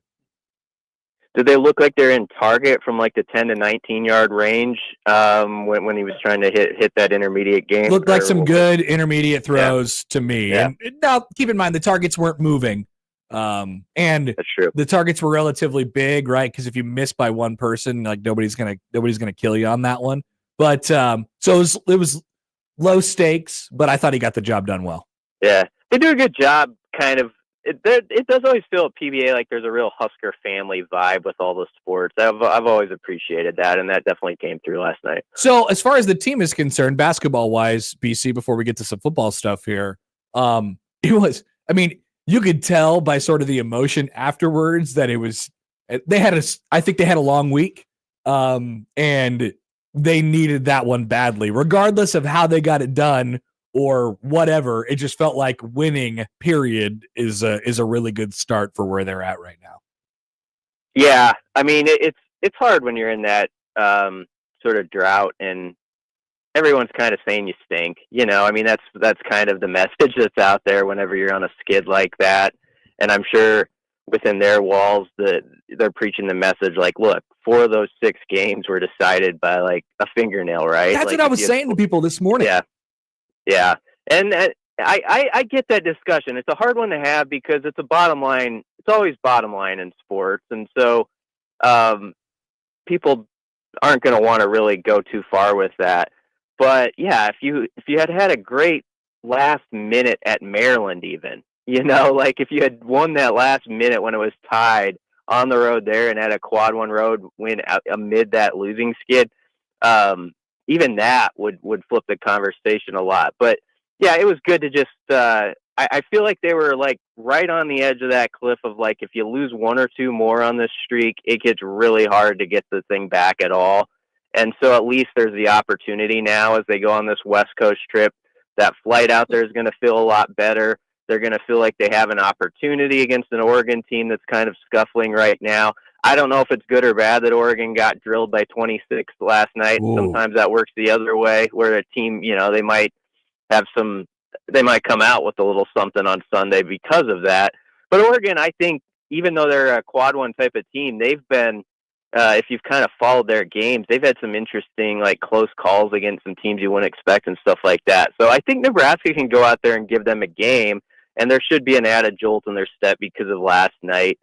And it was one of those games where it felt bad, like the last 15 seconds. Like you were almost expecting that tough shot to go in at the end because of how it's gone. And I think when that kind of swirled out, it's like, all right, caught a break. Let's finish this. And obviously Bryce did a nice job, I think, rebounding from what had actually been kind of a tough last 5 minutes of regulation for him. And then he turned it on when it was needed there. Yep, no doubt. That was really important for them to have those overtime buckets, and the defense got it done in overtime as well. BC, football wise, are we still on Rocco watch, or where does Rocco watch stand right now? Yeah, I am. Because I don't know what to make of it, because I think they've done a good job keeping it close to the vest on exactly where they're at. And it could be a situation where, like, we're going to get all these visits in and make the best possible decision. So you always got to keep that in mind. I know he's at Virginia today, and he was at Pitt yesterday. So I think there's probably maybe some dwindling expectations within Husker fans because of the fact that Nebraska didn't lock him up on the spot, and it does feel like time is of the essence. Yes. As Wolf and Pulp Fiction would say. You do have to go to school still, right? Yeah, I think so. I think though they could get him by this weekend, and it could still work out. Yes. I believe that, so it's possible still. And so I'm watching it. Yeah, I think we can still call it a Rocco watch until he gives us the verdict. But probably the percentage in people's minds has dropped a little bit as there's more and more entries into the conversation. Did they, if they are not to get him, did they do enough on the offensive line in this cycle, knowing that there's still a little bit of time there to have you feel like comfortable where they're at going into spring at that position? I mean, I would have liked them to get one more if they don't get him when it's all said and done in this phase. But that said, we've talked about it on this show a lot. So much of this comes down to, are those guys who are like starting to get into like year 3, are they ready to put their foot forward and say, I'm a part of this, not just a guy who's like trying to get on the too deep at the Monday press conference, but I'm like trying to push someone out of a starting job or work my way into that mix. And there's that group that's, been around a little bit, had a chance to develop their bodies, sort of figure out what it takes at college football. And you're going to need a couple of those guys to kind of meet the moment, I think. And, there's like the Sam Sledges and Jason Machacheks and Brock Knutson, those type of guys who've been around a bit. What do you got? So I think that's going to be as big as anything. But I definitely was in favor of them adding one more. So I'm not going to, talk on the radio like I would like. Right. I think it's great that they didn't get one more. So we'll see what happens with Rocco, but Pritchett was a good ad, and I know they went full bore at some other tackles, and it just didn't happen, even though Nebraska, I think, had the finances and put a good push for those guys. How much does it change Nebraska's approach, whether it be on a player to player basis, the urgency of those guys, or how Nebraska actually handles roster management with the changes that we have upcoming, right? Like going from how they approached the like, in my mind, it was a little bit more of a, all right, well, we'll take you and we'll see if we could develop you. And, if it doesn't work out, then it does work out. I don't know that you could necessarily, and that's probably not completely accurate, but, generalizing, now it doesn't feel like you could really do that anymore. It feels like there's got to be a purpose for everybody at this point. Like, how big of a shift is that for Nebraska and the way they have been going about business to where the way that they'll have to now? Yeah, I mean, I think you don't want to lose that development aspect, but there does have to be a sense of, I see how this guy could maybe fit in the next year or two. I think the biggest thing is almost like the psychology of the player. And if you're trying to do a lot of homework on people, sometimes in a short amount of time, but it really is a deal where I think you have to figure out the guys who aren't just good at football because they've always been bigger since they were 6 years old or a little faster, but they truly just like love and are sort of immersed in the game. And I think that's such a key part of like trying to figure out those type of players.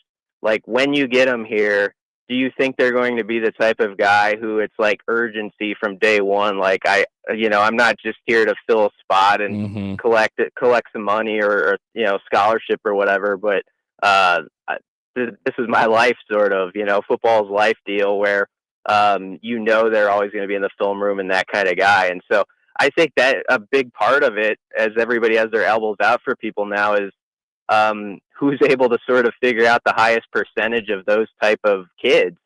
And that's no ill will too toward the guys who are just always good and maybe football's like this eighth thing in their life. I understand that people sometimes find other priorities, but I think what you're looking for as a coach is those guys who it's like top two in my life right now, and like I'm going to make this happen. And so, can you find those and sort of filter out the ones that aren't like that? Now that you have you got a couple days to sort of sit in it a little bit, is it still crazy to you that John Cook is retired and Nebraska volleyball will be coached by a different person, although a familiar face next year, but it still sounds crazy to say off the out of my mouth. Yeah, it is well deserved. I was very lucky when I was a college kid at the Daily Nebraskan. One of the first beats I got to cover was John Cook's first year, and that was the only year I really covered volleyball. But they won the national title and they went undefeated. And I mentioned it on Twitter.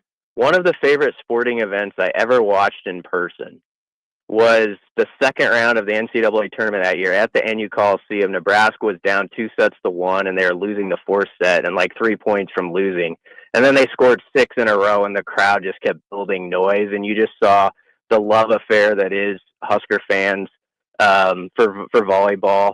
And it was one of John Cook's biggest wins right off the bat in year one. They survived a match they could have lost in round 2. They end up winning the national title. That kind of takes the pressure off right away. It's like, oh, okay, this guy's he's good hire, coming from Wisconsin and all that. And then just the consistency and the culture that he built within his program. I know other Husker coaches have always tried to dial into like, okay, what makes it work so well? Besides the fact you can recruit really well and all sorts of women want to come play at that program. But when they get here, there definitely is just a winning culture and an expectation and standard that everyone sort of falls into line with. And I know a lot of coaches try to study that because of how great he was at that.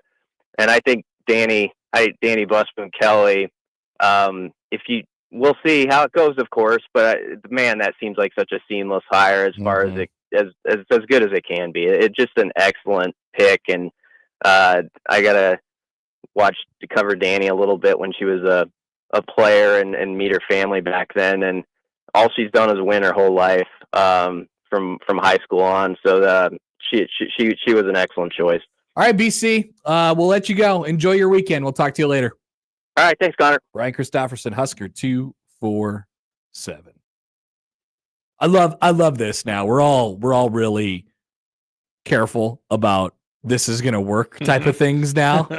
Shout out to Scott Frost on that one. Yeah, no one wants to come out and go, well, this is a no-brainer. And then end the sentence. Mm-hmm. You have to keep the sentence going. You have to say, well, you never know what's going to happen, but this was a no-brainer.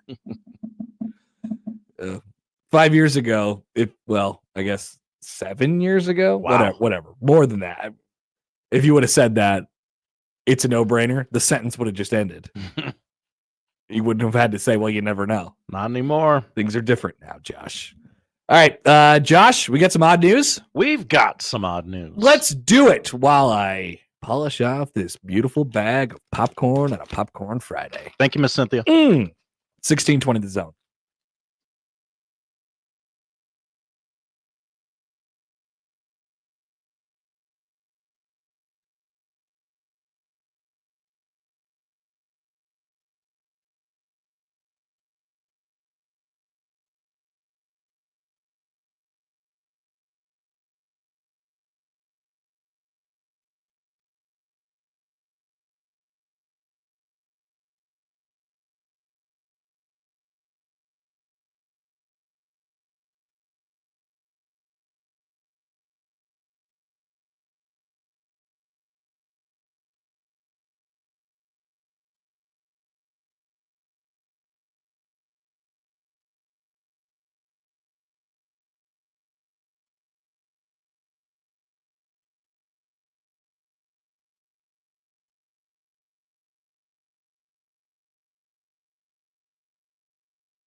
And now we've reached the point in the show where Josh Odson reads the peculiar, the bizarre, the comical, the odd news with Odd Son.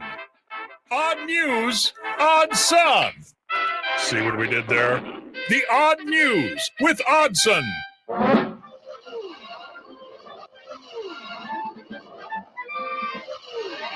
All right, Josh. I bet the news, Connor, is so odd. Oh, the end of the month happens and the news gets odd. Yeah, I think it has something to do with like the full moon and you know where Jupiter is in relation to Uranus. The weather is changing. Yeah, that too. That's a big one. We begin at the worldwide leader, ESPN. What are they up to? Dan Orlovsky has unleashed another food take on the world. Oh, is this the peanut butter cups? Yeah. All right. Yeah. Go ahead. Explain I think this. he's doing a bit. I think he knows we know, so he's playing. I it don't up. know. He is a weirdo. He is a weirdo. I fully. We'll meet there. He's become infamous for his bizarre food takes, and yesterday he was caught on video doing something weird with a Reese's peanut butter cup. Ryan Clark, the well-dressed man on NFL Live, posted a video. He's a snazzy dresser. He posted on X or Twitter, if you're a normal person, showing Dan eating a Reese's peanut butter cup and then spitting something out on the table. Ryan Rococo or Ryoko. You got it. Okay. I don't know. I think it's Rococo, but gosh, it doesn't look like Rococo. Describes feeling... Ruco? Ruco? Yeah, maybe that's it. Whatever. Ryan. What's he doing? He said in the background. And Ryan Clark said, wait, are you spitting it out? Orlovsky said, just the chocolate, as if it were the most normal thing in the world. Clark, trying to clarify, asked, so you're just trying to eat the peanut butter? So what part are you spitting out? And Orlovsky said, the chocolate. The not peanut butter. I don't like the milk chocolate. Clark said, okay, cool. Now, Josh. Connor. Does he have a point? I'm not in any way, shape, or form supporting what he is physically doing, which is horrifying and disgusting and a massive waste of time. Yes. But he is right about that being the best part of the peanut butter cup. Yeah. But they make peanut butter balls. It's just I don't know. You're right. You're right. You're right. But I tell you, like when I get a DQ Blizzard or when I get a McFlurry, hello, Josh, and talk to me every single time. Guess what I'm getting? Reese's peanut butter cup. And you get a bite that has, you can tell, part of the peanut butter cup it's going to be coming in the bite along with the ice cream. And it's the frozen chocolate part. You're like, dang it. And then you go back in and you dip that spoon in a little bit and you get the perfect bite. And what's the perfect bite of the McFlurry? A good pile of ice cream and the very, very middle, the tiny, tiny middle of the peanut butter cup. I really want a Blizzard or a McFlurry right now. That is a bite, ladies and gentlemen. So he is a crazy psycho. Don't do this. It's not worth your time. Yeah. But he has correctly identified the best part of the Reese's peanut butter cup. I would almost say, like, get the big peanut butter cup, like the jumbo peanut butter cup. That way you get more peanut butter. And, like, take a fork and, like, remove dig it out. the chocolate. Yeah. Before, the baby birding the chocolate. Eating it and then spitting it out is pretty wild move. Yeah.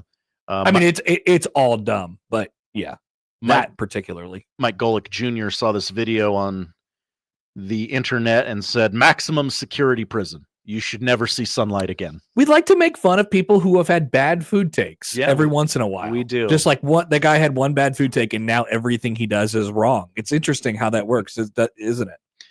Connor Happer, Dan Orlovsky, handshake. I never have had a bad food take, by the way. I think your food takes are pretty normal. I understand why And the peanut butter audience cups. would make fun of your like you should order it the way it's on the menu. Like I get where you're coming from, but I also understand why the audience would make fun of you for saying that. Thank you, Caleb, for understanding what I was doing when I was saying peanut butter cups the way I was saying it. Josh, did you get the reference? I know I've heard it. I don't remember. I can't place come on, it. tell me what movie. You want some peanut butter cups in your eggs? Peanut butter cups? Mr. Deeds? No, it is a Sandler movie though. Okay, so And it's a Sandler movie that I have seen an uncomfortable amount of times. peanut butter cups. Yeah, you got it. You got it. You got it. I don't remember. 50 First Dates. Okay. What a movie. The second best Adam Sandler Drew Barrymore movie. Behind Wedding Singer? Yeah. I don't know. Really? I don't know. Is this a discussion people are having? I like 50 First Dates. It's funny. Too much Swardson. Too much Swardson.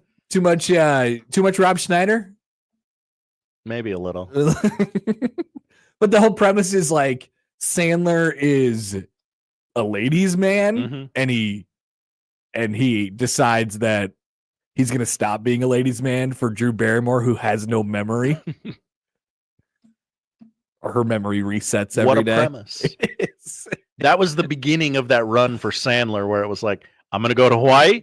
I'm going to have an A-list celebrity play my love interest in this movie, and all my friends are coming with me. Yeah. I love 50 First Dates. I think it's a good movie. We go to a wing stop in Florida. By the way, I have a comment on what Dan Orlovsky did. Eating around a peanut butter cup is similar to wiping sauce off of a meatball. I approve. Chocolate sucks. That was from a texter. Then why get the peanut butter cup? Maybe, I don't know.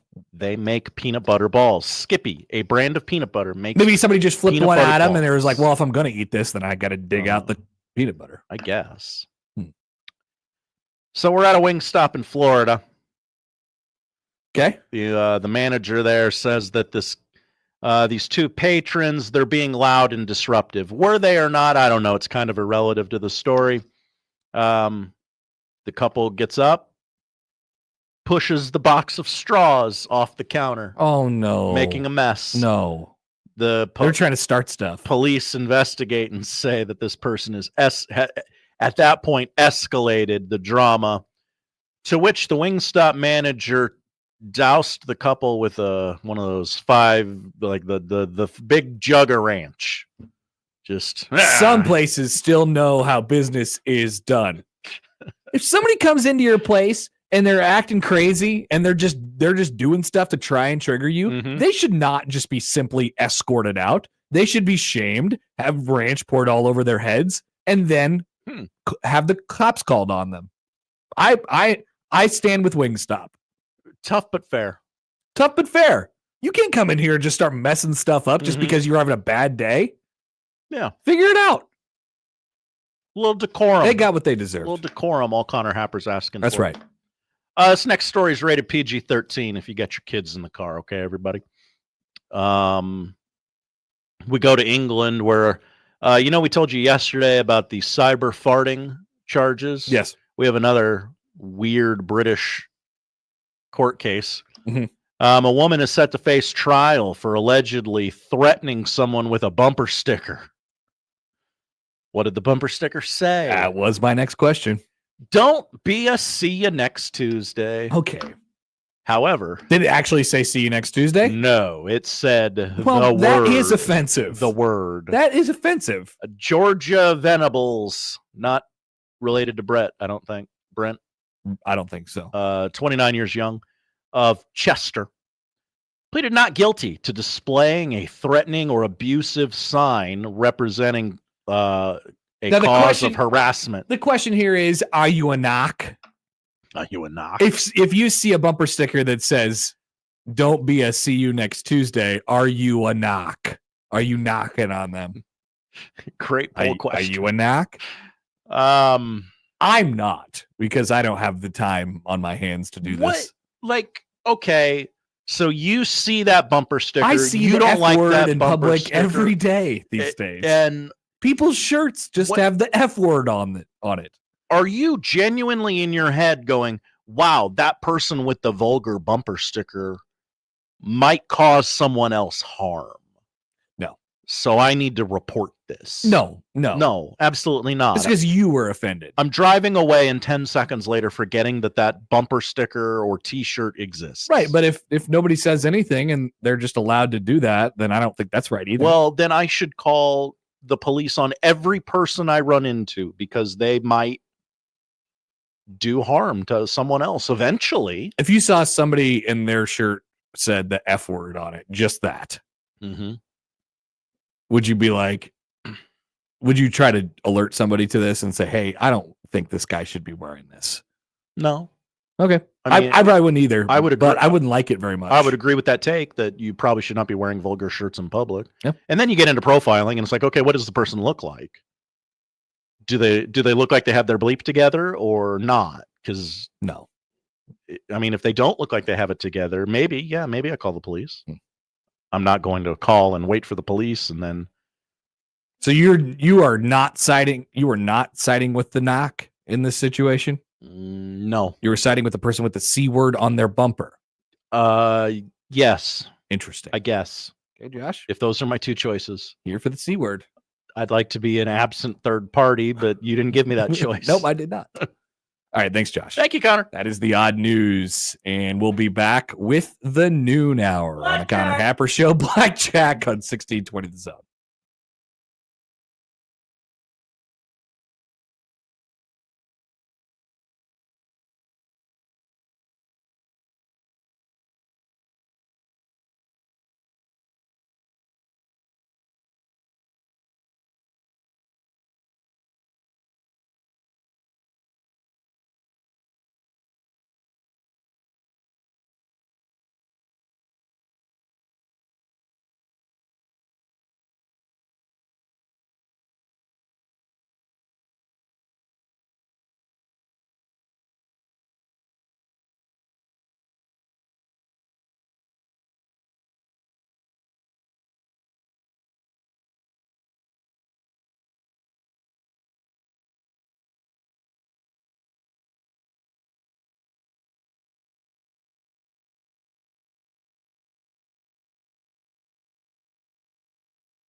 He gives you the latest sports news, interviews, and life-changing commentary with a smile on his face. Because he wears those ticklish underpants. Let's get back to the Connor Happer Show on 1620 The Zone.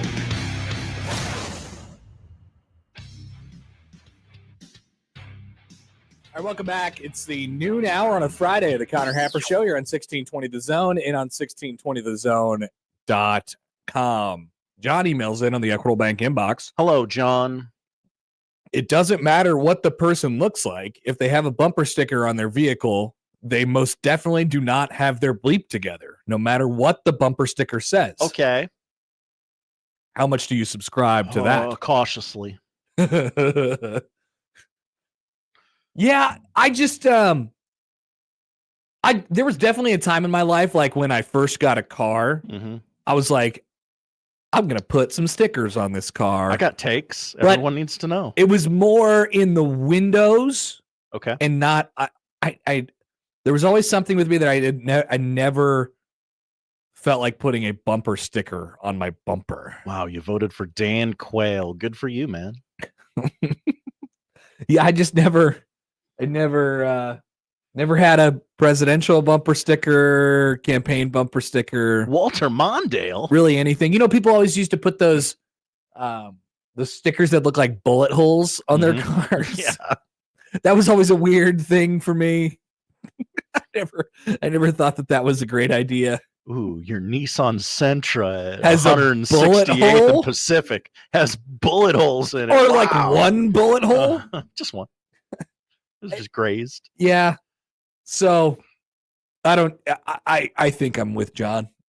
Nothing to get now. We have bumper stickers that we give away at 1620 The Zone. We do. And they don't like when we give them out. What do you mean? Well, they tend to get stuck places they shouldn't, and then the city is like, oh, 1620 The Zone. Like it's just us giving away bumper stickers? That's right. Why is it always our fault?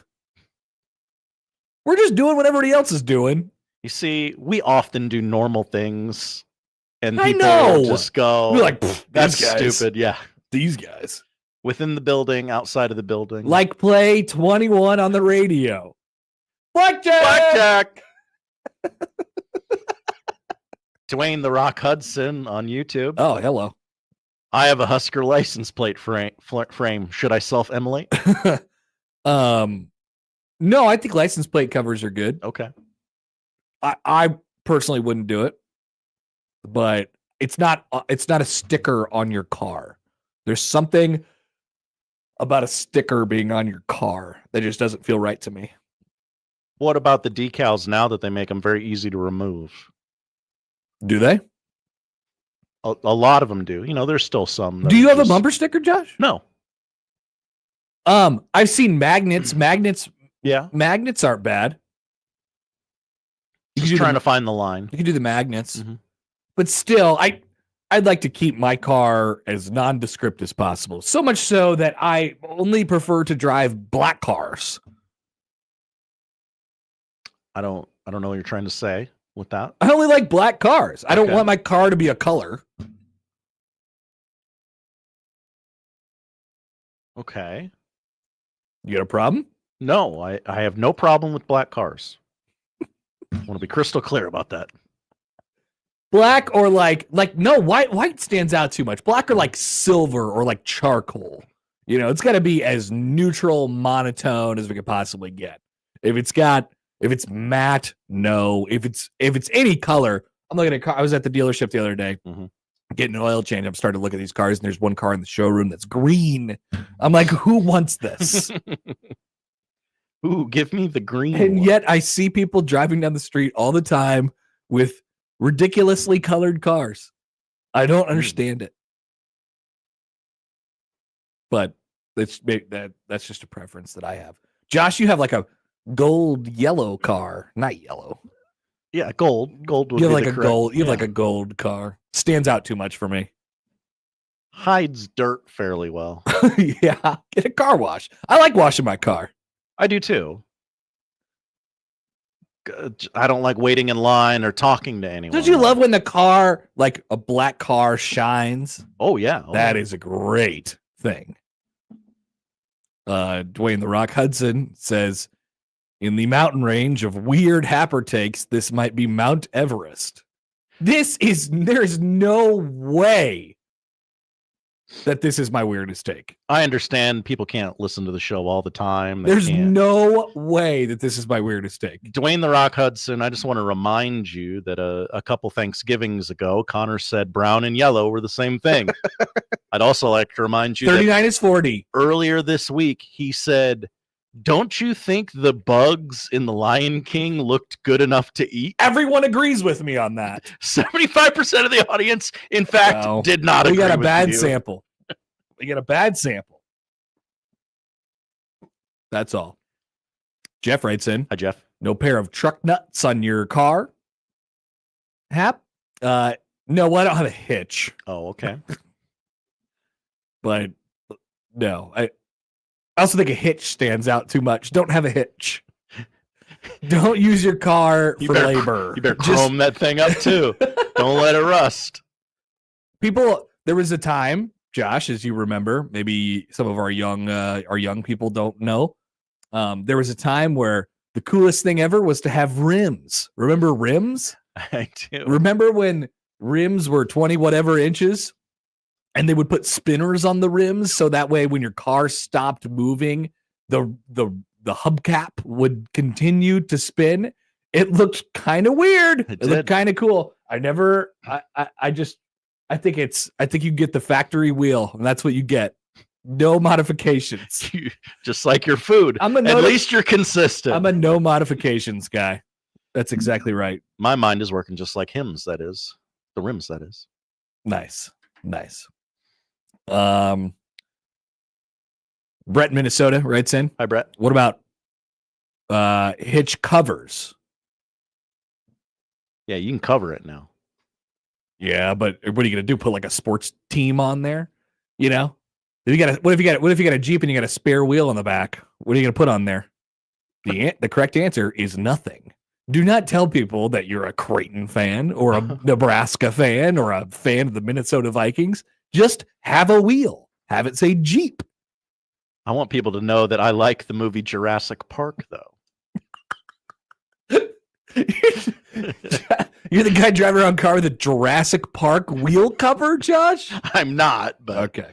They do exist. Trust me. I know. I've looked it up. Tyler. Hi, Tyler. Says spinners are dope as bleep. Are spinners? I haven't seen a spinner in a long time. Such a long time. I see them more on chains now than I do on actual car hubcaps. So, all right, well, you got that take out of me, Josh.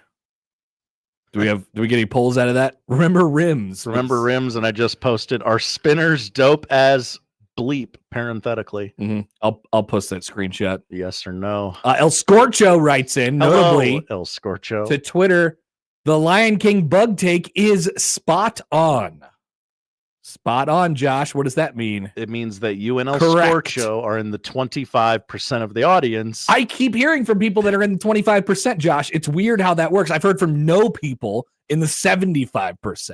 That feels wrong to me. Email Connor at 1620 The Zone if you thought the bugs in the Lion King looked like bugs and you said to yourself, I'll never eat a bug.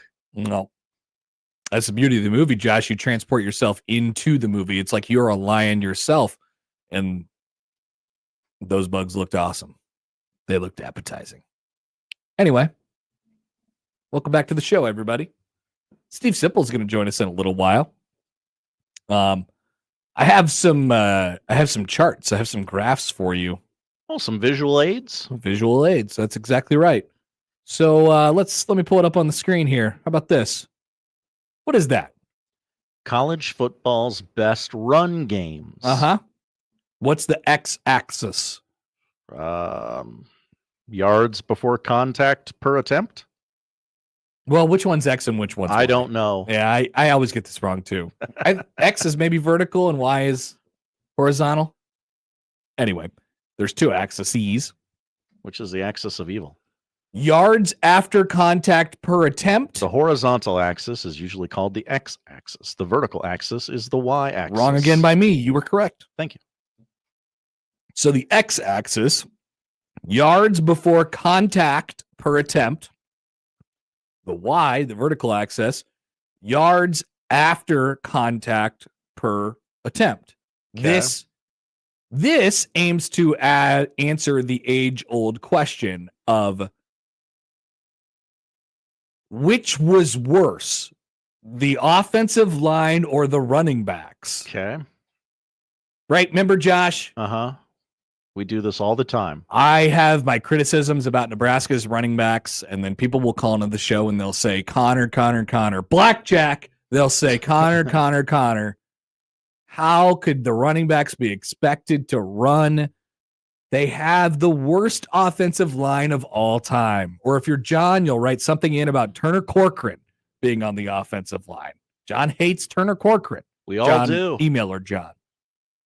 We all do. I don't know. Some people are just like, yeah, he's fine. So this aims to answer that or help inform, I guess, the answer to that question. You see where Nebraska is? They're in that kind of bottom left quadrant toward the middle. Which category are they closer to the middle on? But this tells you, by the way, that both the running backs and the offensive line were below average this year. Which middle is that N closest to, Josh? Yards before contact per attempt. Yards before contact per attempt. Not by much. Not by much, but that means they were slightly better at not allowing the running back to be contacted. Oh, okay. Right? Okay. I mean, doesn't that tell you that? Right? So for all you people who are like, Connor, I'm sorry, I don't know what to tell you. They got to get the offensive line right before they do anything else right. This basically confirms what I've been saying all year. The offensive line was fine. Nebraska didn't do enough after contact per attempt, or AKA with the running backs, to be able to make me feel like they were getting the most out of their running game. So can the offensive line be better? Yes. Mm-hmm. Can the running backs be better? Definitely yes. If you are listening to us on radio and maybe we didn't explain it very well, let me give you a point of reference for the graph. Mm-hmm. Ashton Genty from Boise State is... I wonder where he ended up. Let's call it directly in the middle. It's just off of right center. Mm-hmm. But all the way to the top of the graph. On the y-axis, which is the yards after contact per attempt, which basically isolates running backs. And Notre Dame not far off of Ashton Genty. Interesting. Now, would you say that those two running backs, Ashton Genty and Jeremiah Love, were both pretty good this year? I would say those running backs were pretty good. Me too. And then what you would say, if you were an offensive line truther, is, well, Connor, it's easy to be a running back when your offensive line is just crushing everybody. Notre Dame has a great offensive line. Well, guess what this graph shows you? That's actually not the case. That's actually not the case. It turns out that a truly good running back can make a difference. Mm-hmm. I mean, really, on this graph, nobody has both. Separate from your offensive line. We could talk about the two things as different conversations. They do not have to be related. And so when I watch the running backs, I say, boy, I just think they left a lot out there. Whether it's this, I think they have been leaving a lot out there. I've had my criticisms about how Nebraska's handling the running back position. And the production that they get out of it and their personnel usage and all of that stuff. And people will say, well, no, Connor, how could you be critical of that? Because they don't have an offensive line to block for them. What this graphic will tell you is that they're just as good. Their offensive line did just as well as holding up as, Illinois is right next to them. They're better than Wisconsin on the offensive line. They were better than Texas on the offensive line. Right? Texas. Right? I mean, look at that. If you're watching along with us on YouTube, look at that R. You see what that R means in the top, in the upper left quadrant? That means Rutgers. Yes, that is the Rutgers logo. R for Rutgers, Josh. Look at how far off of center they are in the yards before contact per attempt. Yes, they had a good Kyle Monungai. That didn't guy do much against Nebraska. He did not. Well, at a certain point he did, but yeah, his first 10 carries were pretty rough. And I mean, that guy is a really good running back, and he was really hard to tackle. So what I'm saying here is there is space for anyone, regardless of if they have if you perceive them to have a good or bad offensive line. A really good game-changing running back can change the outlook of your offense, regardless of if you feel like the offensive line is up to snuff or not. That is it. This is one of my things from this year. People are just not willing to have the conversation because, like, well, the offensive line, everyone's entrenched in one camp at this point. You can't be a good running back unless you have a good offensive line. What if they worked in tandem? And I'm saying, what I'm saying is you actually can. Like, what this graphic is showing us is that Ashton Genty made his offensive line look really freaking good. Imagine where the Eagles would be on this chart. I don't know. I don't know. What do you perceive them to be? A really good offensive line or a really good running back? They have both. Yeah. Which one's better? I would probably say running back for them this year. Yeah. But that's just perception. All right, let's go to the inbox real quick. John emails in. Why is it always our fault? Poll question. I don't think that would be easy to answer in a poll form. It's not a yes/no question. More of an open-ended question. John also emails in about charts. Do you have the chart that shows yards per carry with Turner Corcoran playing and without Turner Corcoran? I have a feeling there would be a large deviation. That guy sucks. That's from John. Zach emails in. Hi, Zach. It's a symbiotic relationship. The two aren't mutually exclusive, just like recruiting and development. Of course, they have to work. They both have to be good, and they have to work together in order for the run game to be good. But my thing the whole year was Nebraska left. I think Nebraska has been busy leaving a lot out there with their running backs for what the offensive line is giving them. Like, I'm saying, a really good running back could help make the offensive line look a lot better. And all of a sudden, if Nebraska starts running starts having 1,000-yard backs again, you'll be like, oh wow, the offensive line is pretty good, right? They're pretty good this year. And what I would say is, it probably hasn't changed. They probably just got a better running back. So we'll see if Emmett Johnson is that guy. Like, can Emmett Johnson take that step? At the end of last year, he kind of looked like that guy a little bit. But I've always sort of put him in the category of he will get what you give him and maybe a little bit more. I don't think it's that far out of the line to ask Nebraska to have like this, a game-changing running back. Anyway, Zach also emails in. Hi, Zach. Connor watching vampire movies. So does Connor, when watching vampire movies, put himself in the mindset of the vampires and also think to himself that the people's blood looks good to drink? If he thinks he's a lion while watching Lion King, and the bugs look good to eat. Yeah. Did you think Connor doesn't watch vampire movies? But if you did, would you go, man, that is a good looking neck? I bet from the vampire's perspective, the blood looks really good. And if you were trying to make a movie from the vampire perspective, you would try to make the blood look as delicious as you possibly could. Look at that nice veiny neck. Seriously. Yeah. I bet you would do that. Probably. Somebody should do that. Somebody should make a vampire movie from the eyes of the vampire and basically saying the vampire had a point. It's like, you would try to drink that blood if you saw what that vampire is seeing. So yes, is the answer to that question. Brett, Minnesota also writes in, Amir and Rex made offensive lines look a heck of a lot better than they probably were. Agreed completely. Also, Aaron, what do you mean, Connor? Dowdell actively avoiding holes to hit somebody isn't great for the old run game? I think you got that right, Aaron. That guy loved contact. That dude just liked running into people. And I never really understood it because you could go through the open space.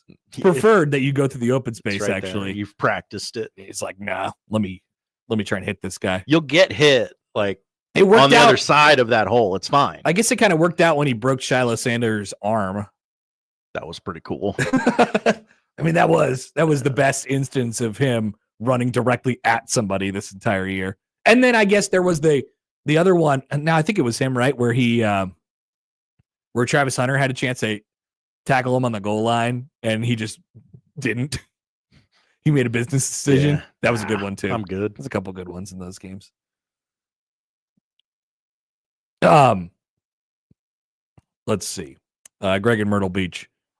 Hello, Greg. Yes, the Husker backs are average, but the offensive line has been comical. Our overrated crap offensive tackles, Benhart and Corcoran, have been like rented mules since the Clinton administration.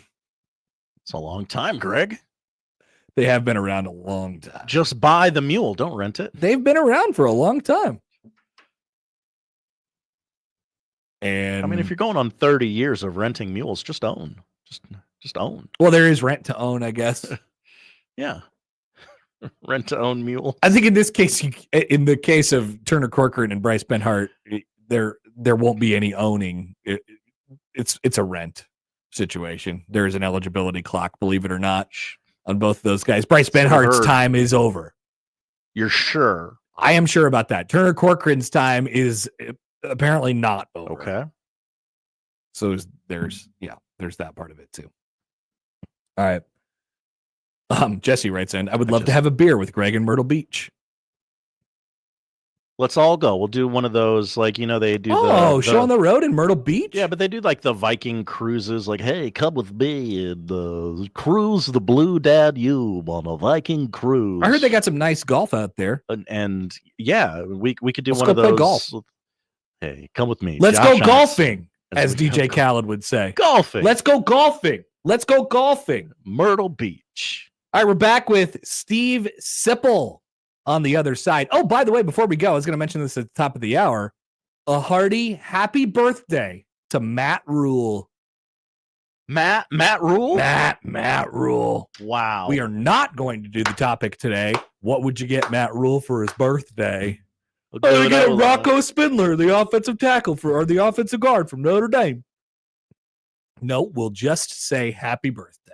A muscular Dylan Raiola.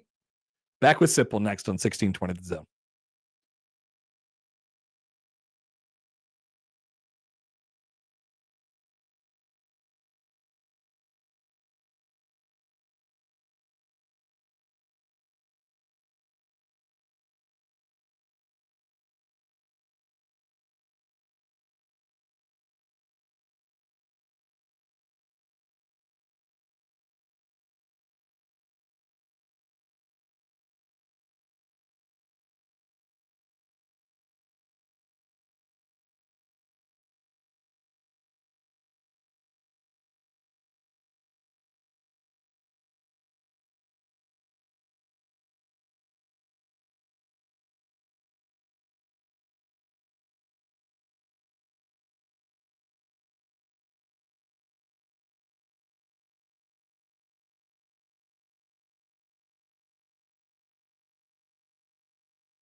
Well, Josh, it is the off season.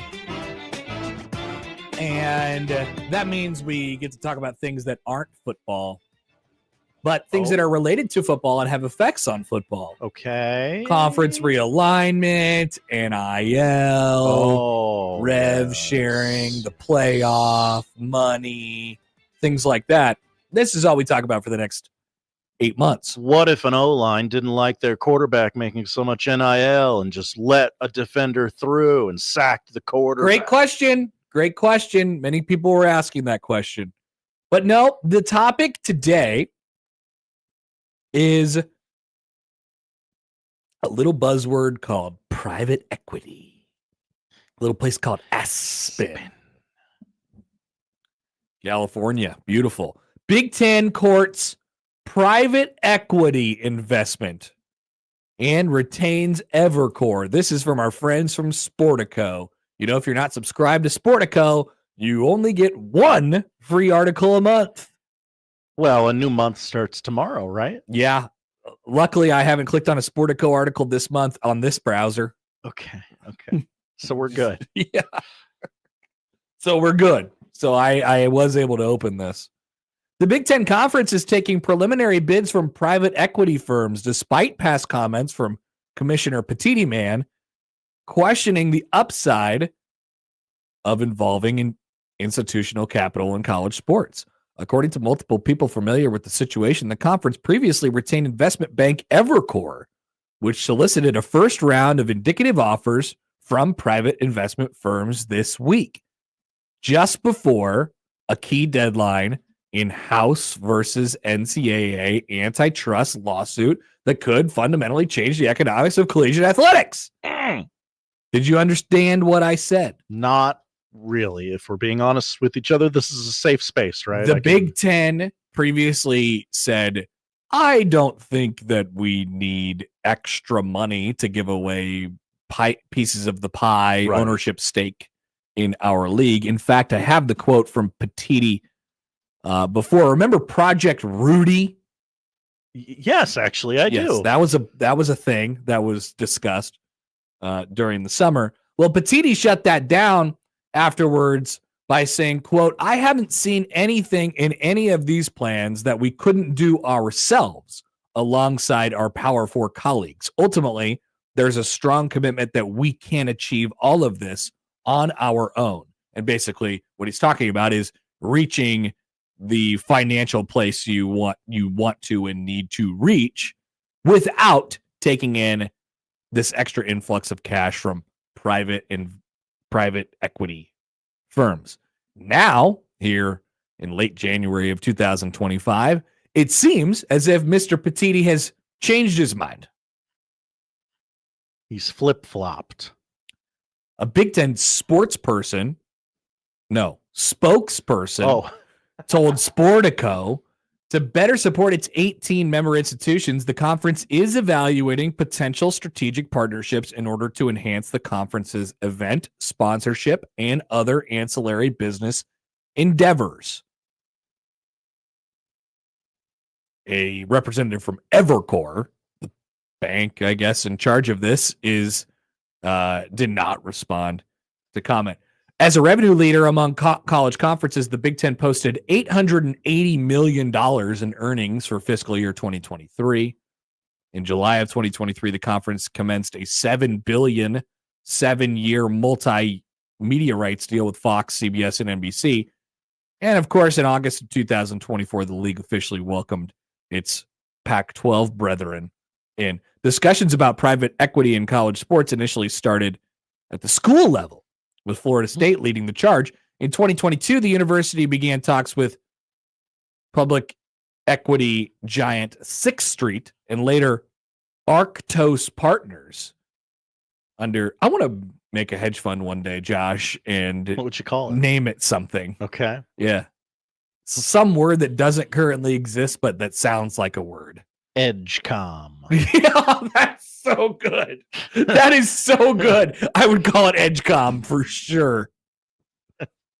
Yeah, but com kind of makes it sound like it was like a .com bubble. Yeah, it kind of sounds like it was from 2002. Yeah. I need something more modern and sleek and something that sounds a little bit more ambiguous. Can you help me? Edge core. Edge core is pretty good. Why does it have to have the word edge in it, Josh? I don't know. Okay. I like it. Then, of course, in June, we remember the story about the Big 12 considering a up to $1 billion investment from CVC Capital Partners in exchange for a 15 to 20% stake in the league. Since then, Brett Yormark, Big Idea Commissioner man, that's right, has been public in stating his interest in bringing on private equity partners. He loves money, as has the new American Athletic Conference Commissioner Tim Pernetti. So, I think in my mind, it actually kind of makes,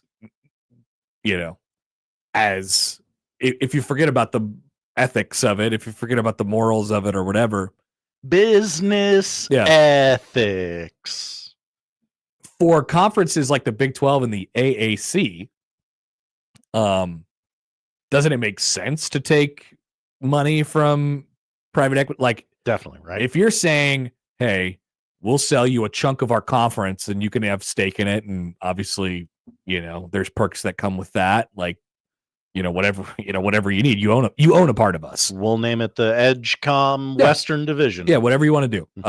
Like we'll sell some of ourselves to you, but also we're going to give you $1 billion, and you can,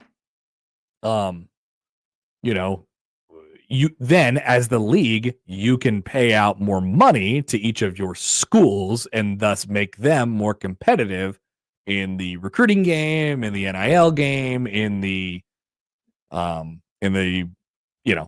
equals what you're not getting if you're the Big 12 from your television deal that the Big 10 and the SEC are, and mostly the Big 10, because the Big 10 edges the SEC in that regard. But the Big 10 taking calls on this private equity thing. Why leave money on the table, Connor? Boy, that is something. That is something, Josh. I don't know what to do with that information. It is. I mean, when I was super proud of Tony Pitino last summer when he was like, I don't think that there's anything in here that would really be that valuable to us. Why would we sell a part of I'm paraphrasing, but like, why would we sell a part of ourselves for another $1 billion investment? But now this house settlement thing has sort of come into clarity a little bit more, and I'm sure that the Pitino man has heard from his people, aka school presidents and school athletic directors, that hey, times are a little tight, or at least they're a little bit tighter than they used to be. Yes, we're getting a lot of money from the Big Ten Conference's TV deal with Fox, CBS, and NBC, but we also have a $22 million line item that we just didn't have before, and so we have to balance this out somehow. Can we, is there any more that we can do? And the response, remember, at the time when this was being talked about, was, yeah, you're just going to have to get creative. Remember what Trev talked about that a little bit before he left, before he was a traitor, of course. That's right. He was Benedict Arnold. He was like, yeah, I just think, schools are going to have to get creative with how they manage their budgets and things like that, because this is coming and it's going to change the game for a lot of, they have to cut some fat, right? And they have to find out new and creative ways to be able to gain revenue outside of just, oh, we're going to get our TV money and we're going to do our events that we do every year and we'll make money and we'll be good. This is a little bit different. Like what that signals to me is that enough people from the schools in the Big Ten have voiced their opinions to the Big Ten office and have said, hey, this is going to be hard for us. It's fine. You can do it. This is going to be hard for us. That would be my reading the tea leaves here. Okay. Yeah. I would imagine that Nebraska is not one of those schools. Right. Because I think they seem to be okay in the money category. But it stands to reason that a school that isn't doing as well on their books as Nebraska would be like, that's a large chunk of change. Yeah, we're already not making money. So can you please help us a little bit? And Tony Petitti's like, yeah, let me see what's out there for us. I might sell a slice of our soul to some random thing called Paycom Core or whatever the hell. What is Evercore? But would you take the deal if I gave you several more $1 million a year? Yeah, I think you would. Gosh, would you be okay with having, I don't just hear me out on this, like a Doritos patch on your jersey? See, that would be more in the creative endeavor, not in the private equity thing. Would you? You're selling either way, Josh. You're selling your soul a little bit. Like you're selling part of the conference, or you're selling the sanctity of the uniform. Would you be okay having a Coca-Cola logo on that white stripe outside of the red zone and calling it the Coca-Cola Red Zone? Do you prefer that, or do you prefer Evercore to just have front row seats at all your basketball games? I don't know. I'm not a business person. I don't understand private equity. If I'm the Big Ten, I understand they probably do. But I'd be like, I don't know about like giving ownership. Like this is all, we're the Big Ten. We own this thing. I would be a little bit bothered by it. Yeah. A couple texts and comments here on what I should call my private equity firm. Yes, let's do this. Charles. Hi, Charles. Brown is yellow funding. Doesn't sound cool enough. You got to be careful with putting Brown in your business name. Adam, grain bit. That's a good one. That's a really good one. It sounds like it makes they no must be sense. They must be in big tech. It says bit at the end of it. Let's see. John just sent me a screenshot of a Google search of EdgeCom. It's just looks like a classic tech startup. Ooh, okay. Kind of funny. Mike writes in. Hi, Mike. Fun name after you, Con Man. I still think I like Grain Bit or the one that Josh said before. Edgecore. Edgecore. What do we change it It's a little to? close Edgecore? to EdgeCom. Yeah. Well, you didn't like EdgeCom because it sounded like a .com business from the 90s. Yeah. Oh, EdgeCom is an energy company out of Ontario. Look at those guys, though. Look at those dudes. They're hanging out. They're going to fairs. They look like they're at the high school career day where Dunder Mifflin is right next to them, and they look like they are interns on the movie The Internship with Vince Vaughn and Owen Wilson. All right, coming up next, let's get to Josh's top 5 poll questions of the month of January. Coming up on 1620 The Zone.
right, welcome back. We're the Connor Happer Show. You're on 1620 The Zone and on 1620thezone.com.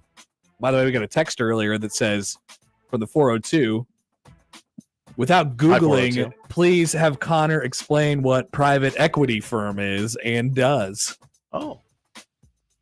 So I only really understand this from the context of what we're talking about. But it's a group with Josh, are you what? What are you laughing at? I'm looking up that thing we talked about. Oh, what is it called? I don't know. But there's funny pictures. All right.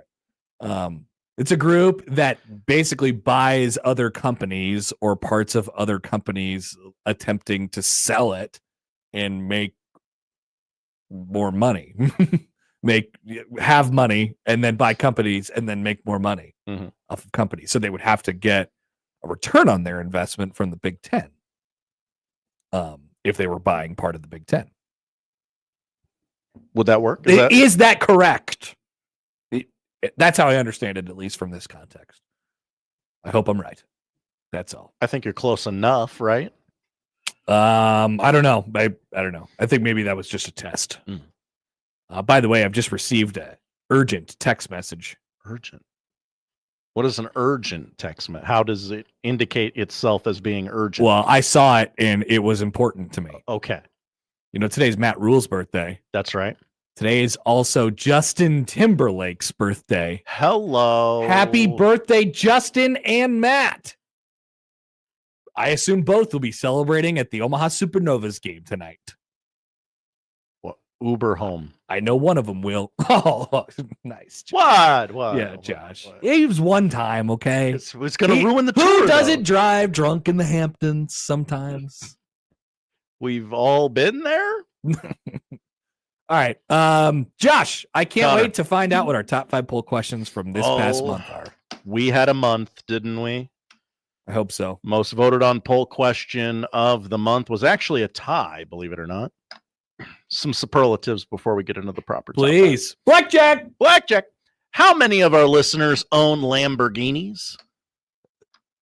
And what were the options on those? We had 4 options, 1 through 9, 10 through 19, 20 through 49, and 50 plus. Like 80% said 1 through 9. That is right, 82.7%. Okay. 50 plus finished second at 12.4. Troll. It tied with, is Des Moines a world-class city? Those are the 2 most voted on polls of the month? That's right. 90% of the audience said no. Imagine that. Screw Iowa. Now, maybe if you're from a small part of the world, you look upon Des Moines with great grandeur. But if you're from a real part of the world, you go, it's just Des Moines. Just Des Moines. It's like a worse version of Omaha. Uh-huh. Most lopsided poll question of the month came from an AM crossover. Young Matt McMaster proffered the following question. Do you remember Kay Felder? I don't, still. Kay Felder was a person who some basketball writer said if this person wasn't 5'5", they'd be Michael Jordan. Okay. Or something like that. 96.5% of the audience said no, we do not remember Kay Felder. Yeah. Sounds about right. Yep. Maybe that was a thing in Chicago. Oh. God, come on. Take forever. Number 5. That guy loves Chicago. He loves Chicago. Number 5, a question we asked on January the 23rd. Kind of an important societal question. Do you blame Bleacher Report for the fall of society? Well, that was related to the Kay Felder thing. Oh, that's right. Yes. Yes, I do, in part. So my answer is yes. 56% of the audience agreed with you, Connor. Yes. They say some crazy stuff on there, man. Then they just keep doing it. They don't care who they hurt. No, not at all. They ask obscene, absurd questions. Number 4. Top 5 poll questions of the month of January. Number 4. I'm hungry, Josh. Well, this isn't going to help with that. Okay.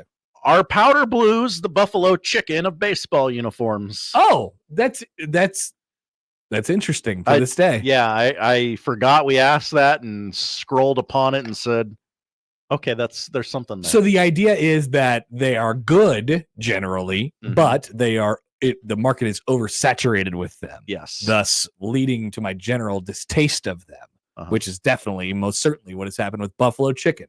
So pervasive throughout the baseball community, the Royals,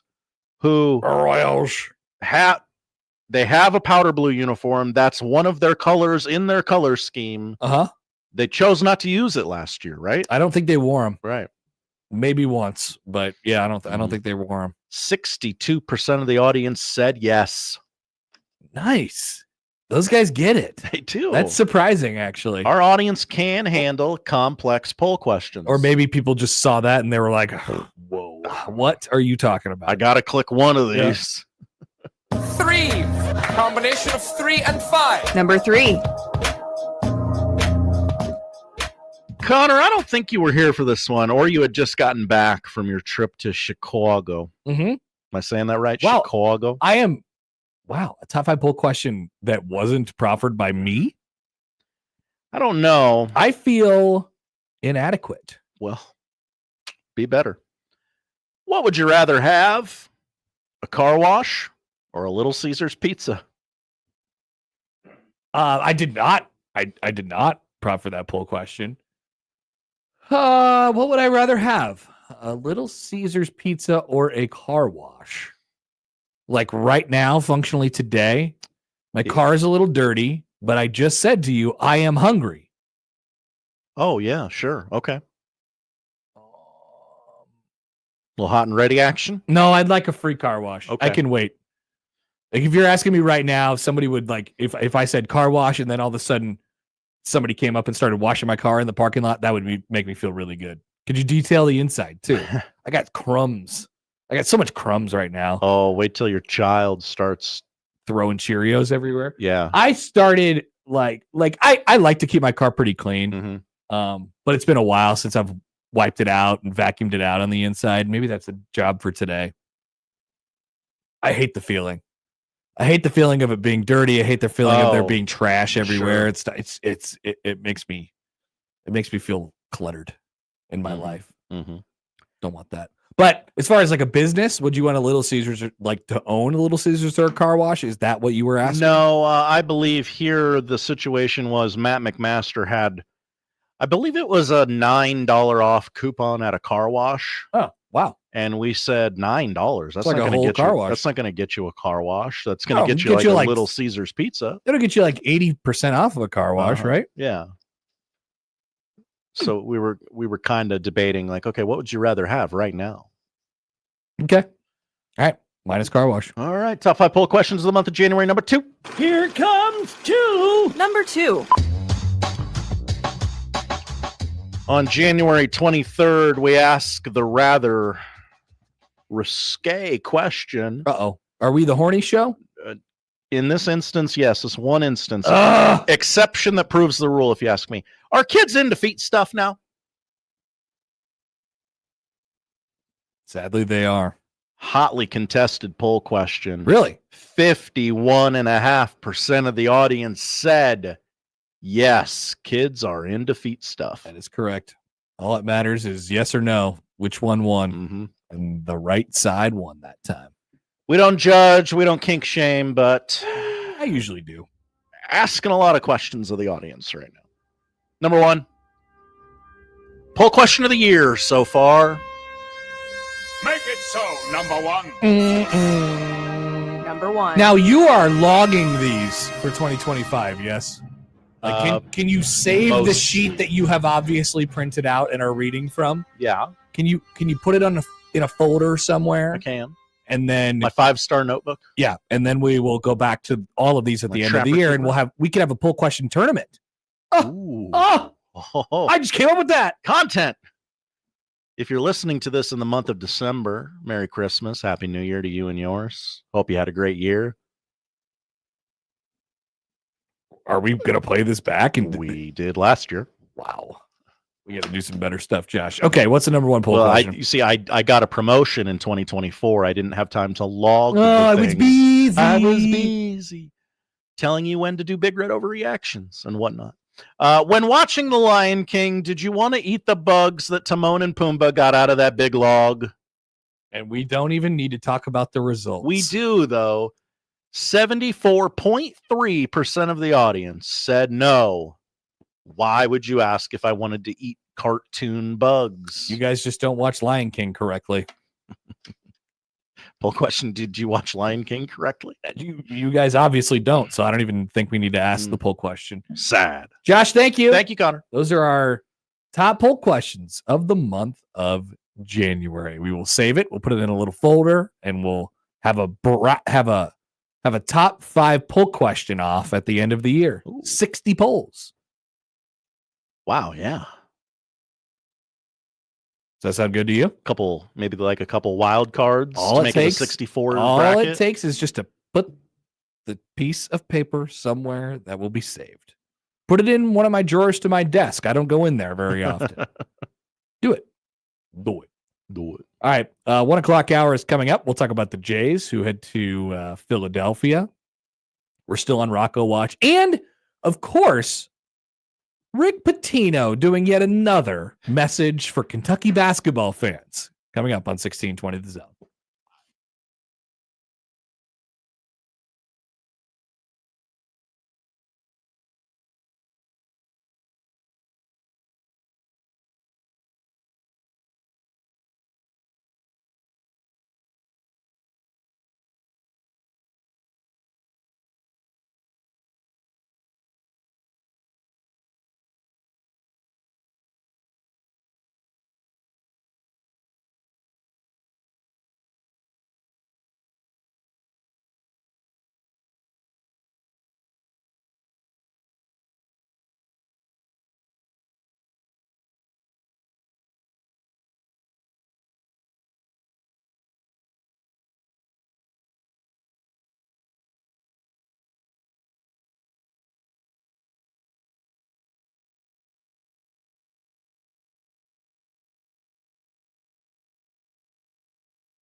Let's get back to the Connor Happer Show on 1620 The Zone. Here comes the clown.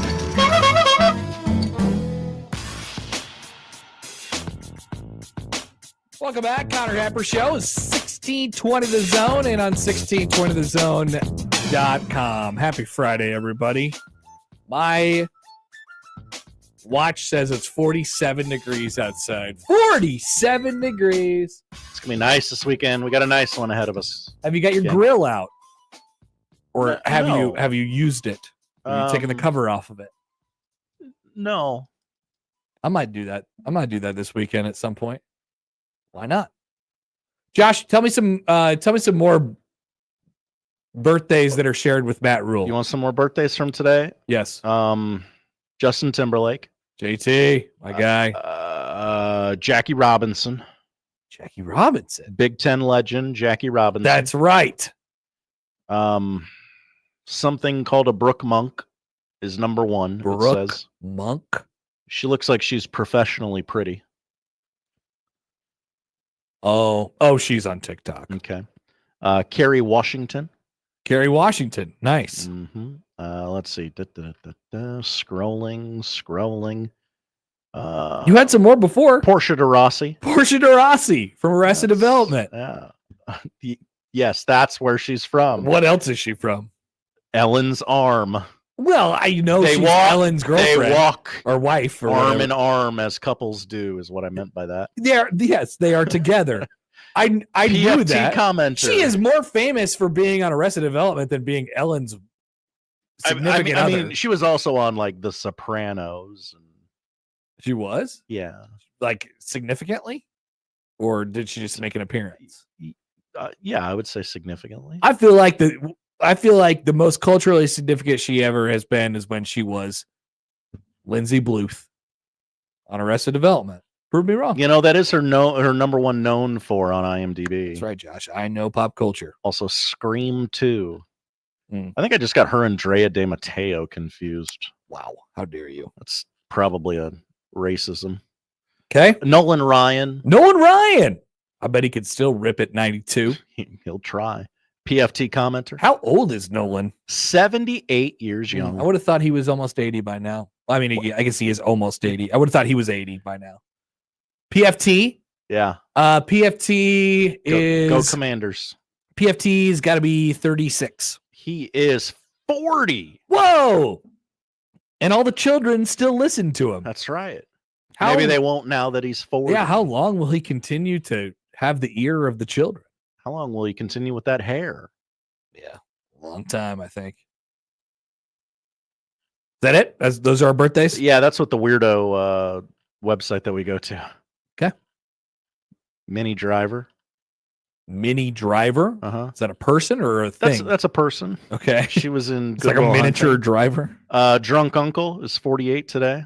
Bobby Moynihan? That's right. Wow. Okay. See, Josh, I know people. You do. Thank you. I appreciate you admitting that. All right. Well, one of the guys from Florida Georgia Line, your favorite group, Oh, 38. I don't mind the Florida Georgia Line songs sometimes. Bret the Hitman Hart is 68 today. Bret Hart.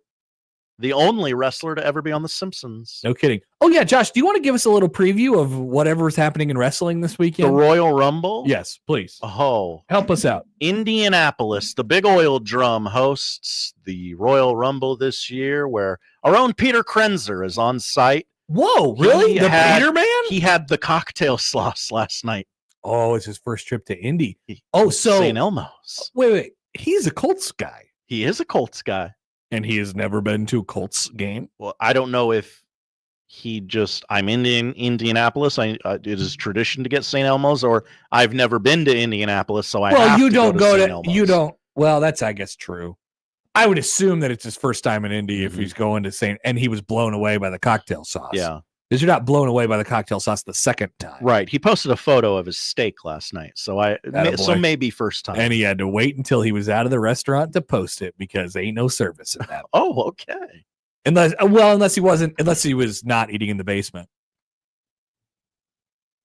It's a basement setup. I didn't know. I've never been. There is a main. step foot. You walk in there. There's a main floor. It's pretty small. There's a bar. And then, like, I would imagine the main, what we call the main dining area is in a dungeon. Ooh. Yeah. Is He's that right for about that. ambiance or? No, I just think it's probably a space-related item. Okay. Yeah, this begins the farewell tour for John Cena. He'll be retiring in December. Oh. So it's his last Rumble. The winner of the Royal Rumble match gets to main event WrestleMania. You know, you in don't the see title match. You don't see any of those wrestlers going out like John Cook did. You know? What does that mean? Well, John Cook went out and he was like, I'm retiring. See ya. Today. Yeah. Well, yeah, because, I mean, there's money to be made if you say you're retiring. What the hell? Little farewell tour. Print up a shirt. If you just walk away, there's really no money to be made. Exactly. And that's why I appreciate John Cook more than John Cena. He's way better. John Cook greater than John Cena. Poll question. Okay. Poll question. Which John is better, Cook or Cena? Which John is better? Yep. I like that. I like this as a poll question. I vote Cook. Because I think John Cook's going to win. I vote Cook. Which John is better? That poll question is up. All right, so tell me Cook or what's your prediction? Who's going to win the Rumble? It's one of the rare years where it's actually kind of tough to call. I guess I will pick John Cena. John Cena. John Cena. I mean, you're telling me it's his last Royal Rumble. And There's isn't there probably a something reason. with the numbers and the That's right. It's the Royal Rumble. The centerpiece is a 30-person over the top rope. Like, Yes. I pushed you out of the ring, you're out of the match. So who's type of thing? who has the misfortune of being the first person in the ring tonight? We don't know yet. Wow, we don't know the draw yet. We don't know the draw. You rarely know the draw ahead of time. No kidding. Mm-hmm. And so there's 30. Yes.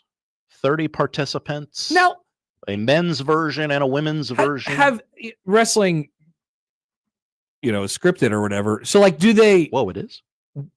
So, do they ever let the last guy in win? Yes. Why? That's super anticlimactic. Yes, I would agree with you on that. Why would they do that then? Don't they want everything to be the most exciting it could possibly be? Generally, it would be someone who maybe cannot perform for a longer stretch of time. Maybe they're older, maybe they're fatter. Well, it doesn't matter. Who cares? You do do take have a dive. You just got to roll around in there for the duration of the match. No, you don't. It's fake. You can't just stand in the middle with your hands on your hips, looking at your watch. Why don't you make it so the guy That would be a funny bit. Why don't you make it so the guy who apparently can't move and do anything has like lasers in his eyes or something like that, and he starts buzzing people down? We need to get you in that writer's room. Dude, it sounds really easy. You have everything at your fingertips. Captain Insano rolls around, rolls into the ring, just stands there. Everything is blowing fake. people up. He shows no mercy. Everything is fake. Why wouldn't you be able to do something like that? In the Avengers movies, like they mess with time. Like they go back and change time, Josh. It's the ultimate cheat code. Why don't they have one of the old dudes or whatever go through a time portal and then he goes back and starts, breaking people's legs that he would have faced that night. And then they all come out and they have broken legs. Now, this is an interesting bit that you've created. Thank you. But it's more live theater than a movie. Well, I'm saying, Josh, you can create whatever situation you want to. It's fake. Uh-huh. So I'm not saying I wouldn't enjoy the storyline you've just created here. Of course you would. Seems hard to pull off. Of course you would. Josh. Yes. Before we talk about the Jays here, let's check in with our dear friend Rick Pitino. Rick, what's Rick up to? So every once in a while, Rick Pitino, who's the coach of a very successful St. John's basketball team. Yeah, they're ranked in like the teens, right? Yes, they are at the top of the Big East at the moment. It's very good. He's got a lot going on in Queens right now. They're 18-3. They're a top 15 team on KenPom. They're sitting right at the top of the Big East standings with Marquette. But every once in a while, Rick Pitino decides to sit down at his desk and record a video addressed to Kentucky fans. Remember, famously, the last time we brought one of these to your attention was when he was vouching for Mock Pope. Mock Pope. My dear friend, Mock Pope. He'll He do even a great discusses job. that in the first seconds of the video. So let's watch today's video and today's message from Rick Pitino to the fans of the University of Kentucky basketball program. I didn't steer you wrong with Mark Pope when I sent out that last video, and I certainly won't steer you wrong with this video. Toughest day of my coaching career at Louisville was when I had to walk into Rupp Arena. Tried not to show it, but when I went home, the reception, it tore me up apart because I love that place so much. And it's interesting because I was speaking to Ed Cooley just recently about Providence, and he said he almost was brought to tears because of the bad feelings he got going back there. But this is different. And as you all know, I'm not best friends with John Calipari. I respect him, certainly. But it was a mutual thing. The fans wanted a change. John read the tea leaves. He needed a change. And he really didn't want to leave. But what did he do for you? He brought the best talent in the history of the game of any university in America to Lexington. He also won a national championship. He also was, his style of play was extremely entertaining. So he's coming back on Saturday, and I want all of you to show the great class that you have. 23,000 plus people giving him a huge standing ovation. Huge. Show him what respect and admiration's all about. I know you have the class. I've always believed in you. Do it once again. Why does he do these things? Nobody. Why does he do this? I just want everyone to okay, He what if brought Matt an Rule incredibly entertaining style of basketball? What if Matt Rule posted video after video talking about, when I played at Penn State, everything was great. I believe in you. I just really wish James Franklin good luck in the college football playoff. I wish you guys would have some freaking respect for James Franklin. This is so funny. I don't know why he keeps doing this. And I don't he's obviously just dropping in, right? Nobody's asking Rick Pitino to make a video telling Kentucky fans to be nice to John Calipari, a guy who he hates. He hates that guy, by the way. He kind of glossed over it, a guy who I dearly respect. I don't have the best relationship with him. In fact, I have none because he pushed me out. It tore me up apart inside. It tore me up apart. I am fascinated with the minutia of this video. Yeah. There's some stuff on his desk. He's got a direct TV remote, several handwritten notes, and you know what the direct TV remote looks like. It's got 100 buttons on it, and they're all different colors. His Apple AirPods are the exact middle of the desk. Are those his car keys? I wonder what that guy's doing. Yeah. I wonder what he's up to. Who set up this video to record? It was not Rick Pitino. Honestly, every time he talks, though, I love him more. Because this is objective. I want to kill myself, jump in the cold and die of frostbite. So, and then, they come to Omaha, and, Creighton played them, several weeks, New Year's Eve. And you go to the press conference and they lost a close game again. Yeah, we lost. All right. And then you're trying to get him, and they, St. John's has a couple of New York media people who go with the team still, and they're just sitting there trying to bait him into talking about the refs. Oh, yeah. It was the same way for each, because remember, those last two games when St. John's came here, the first one being, of course, this one. I want to kill myself, jump in the cold and die of frostbite. And the second one, being what it was on New Year's Eve, they ended the exact same way. They were the same game. It was it was in the mid 50s, and it was defense, and Creighton got to stop at the end to win. And so both of those games, the New York media is just sitting there trying to bait him into talking crap about the refs. And he's like, "What are you guys doing? What are you guys talking about? Yeah. We suck. This was our fault." I vividly remember the frostbite press conference. Yes. Where he repeatedly tells the New York media who's asking him questions, I'm not going to disparage the officiating today. It's a tough job. I get it. I've done it. I did it at summer camps for,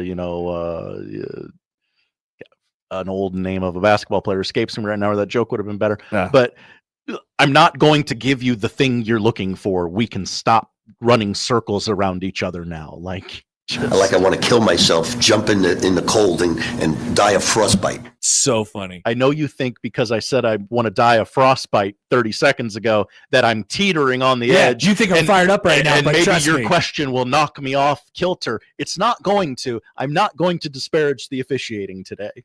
Black Cat writes in. Hi, Black Cat. Pitino talking about respect in class when he had his current team stop shaking hands post game is like the 9th funniest part of that clip. That did happen. Mm-hmm. And remember how it happened too. He tweeted it. He was like, I think we're going to stop doing this now on Twitter. And after further review, we will not be doing the handshake line anymore. And everyone was like, okay. And lo and behold, the first game they don't shake hands was in Omaha. And everybody got confused because they forgot that he tweeted that. And now here he is today getting ready to settle in and watch Kentucky and Arkansas this weekend, where John Calipari, my dear friend, who I definitely don't hate, is going back to Lexington. He brought you a national championship. Yes, Rick, that's the problem. They only brought him one national championship. The other best part about this is that the Kentucky fans are absolutely going to crush Calipari. Yeah. They are going to Ed Cooley times 5 him. There's no... Ooh, I wonder what the reaction's going to be in Rupp Arena this weekend. No, we all know. This will not work. The player introductions are must-see TV for this game. Yeah, just as it was for my dear friend Ed Cooley. Ed Cooley. Respect to Ed Cooley. It nearly brought me to tears. It tore me up a pot. I love this guy. So we need to have like Pitino corner. And every time he does one of these videos, we play it and we talk about it for 15 minutes because I just love it so much. Thank you, Rick Pitino. He is finding a new lane. Yeah. Which I didn't think was possible in this day and age. I thought all the lanes were taken. Jeff writes in on the text line, very Michael Scott vibes, recording videos that he thinks people really care about, but nobody does. 100%. That's a pretty good comp. And you wouldn't know about this because nobody's except unless you follow Rick Pitino and you're like, oh my God, this is hilarious. Nobody's clicking. I'm not clicking on that crap. Right. Who cares? A lot like how many Michael videos Scott. I have to watch out there right now? Jeez. A lot like Michael Scott. It's a well-intentioned video. Like it's absolutely given with the best of intentions. But it will fall on deaf ears. I have the context clues of what a horrible, horrible person you are. It's awesome. He just says and does whatever he wants. And he's at St. John, so he can live in relative anonymity. Yeah. And nobody really has to care that much. Now, if he wins, he's a hero. If he loses, nobody cares. But what if he goes and rips off, like go to the Elite Eight or something like that? He takes St. John's to the Elite Eight. I'm doing it for Luke Honaseka. Now will you listen to my videos with my big DirecTV remote? He's gonna get a sponsor. Hey, it's me and Coach Prime doing DirecTV ads. All right, we're back. Let's talk about the Jays who go to Philly this weekend. I have some stats for you, and where Creighton has the potential to get to 11 games. This will be the 11th game in conference play this weekend, and we still have a couple other things to cover here on the Connor Happer Show on a Friday on 1620 The Zone. Blackjack.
Hey, this is us not getting to that Caitlin Clark thing yet. We're gonna get there. We'll get there. But when the time is right. Just in the meantime, to hold you over, the Iowa women's basketball team this weekend will retire Caitlin Clark's uniform in their Sunday game against USC. The Iowa women have struggled a little bit this year. They've been up and down. Caitlin Clark effect. It is the Caitlin Clark effect. They're trying to find their feet a little bit. New coach as well. They're welcoming in USC this weekend. Juju, Kiki Arifin, everybody. They're very, very good. And, maybe Iowa can find the magic. Caitlin Clark will be in the house, and they're retiring number 22 at Carver Hawkeye. Try and pop one. Long time coming, Josh. It's been so long since she was in college. I'm glad they waited the appropriate amount of time, though. Well, it brings up a good question. So when I was actually talking about this with some people the other day, when do you think that they'll retire Ryan Kalkbrenner's number? Because you could do it. You could do it on senior day. You could just say nobody's ever wearing this jersey again, and maybe you have a separate ceremony later on where you lift it up into the rafters. But remember how poorly the Doug one went. Doug came back 10 years later. He's been busy, obviously. Doug came back 10 years later. They played Villanova last year, and it was this great emotional night, but they lost to Villanova. Who they play this weekend. So, I don't know. Think about it. When do you do the Ryan Kalkbrenner celebration?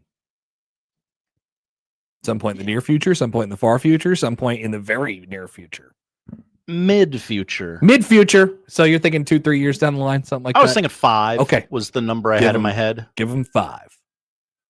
But yeah, I mean, you could just tell the audience, the crowd on senior day, and no one will ever wear 11 again. You're not hanging it in the rafters. You're just like, no, hey, but we know. Of course, no one will ever wear it again. Right. That is assumed, right? But you're not doing the actual retirement ceremony until later, you say? Yeah. I think you could do it all on senior day if you really wanted to. And then you would basically guarantee that Creighton wouldn't lose. Oh. Who do they play on senior day? Is it something you need to gas up the arena for? It is Butler. That's right.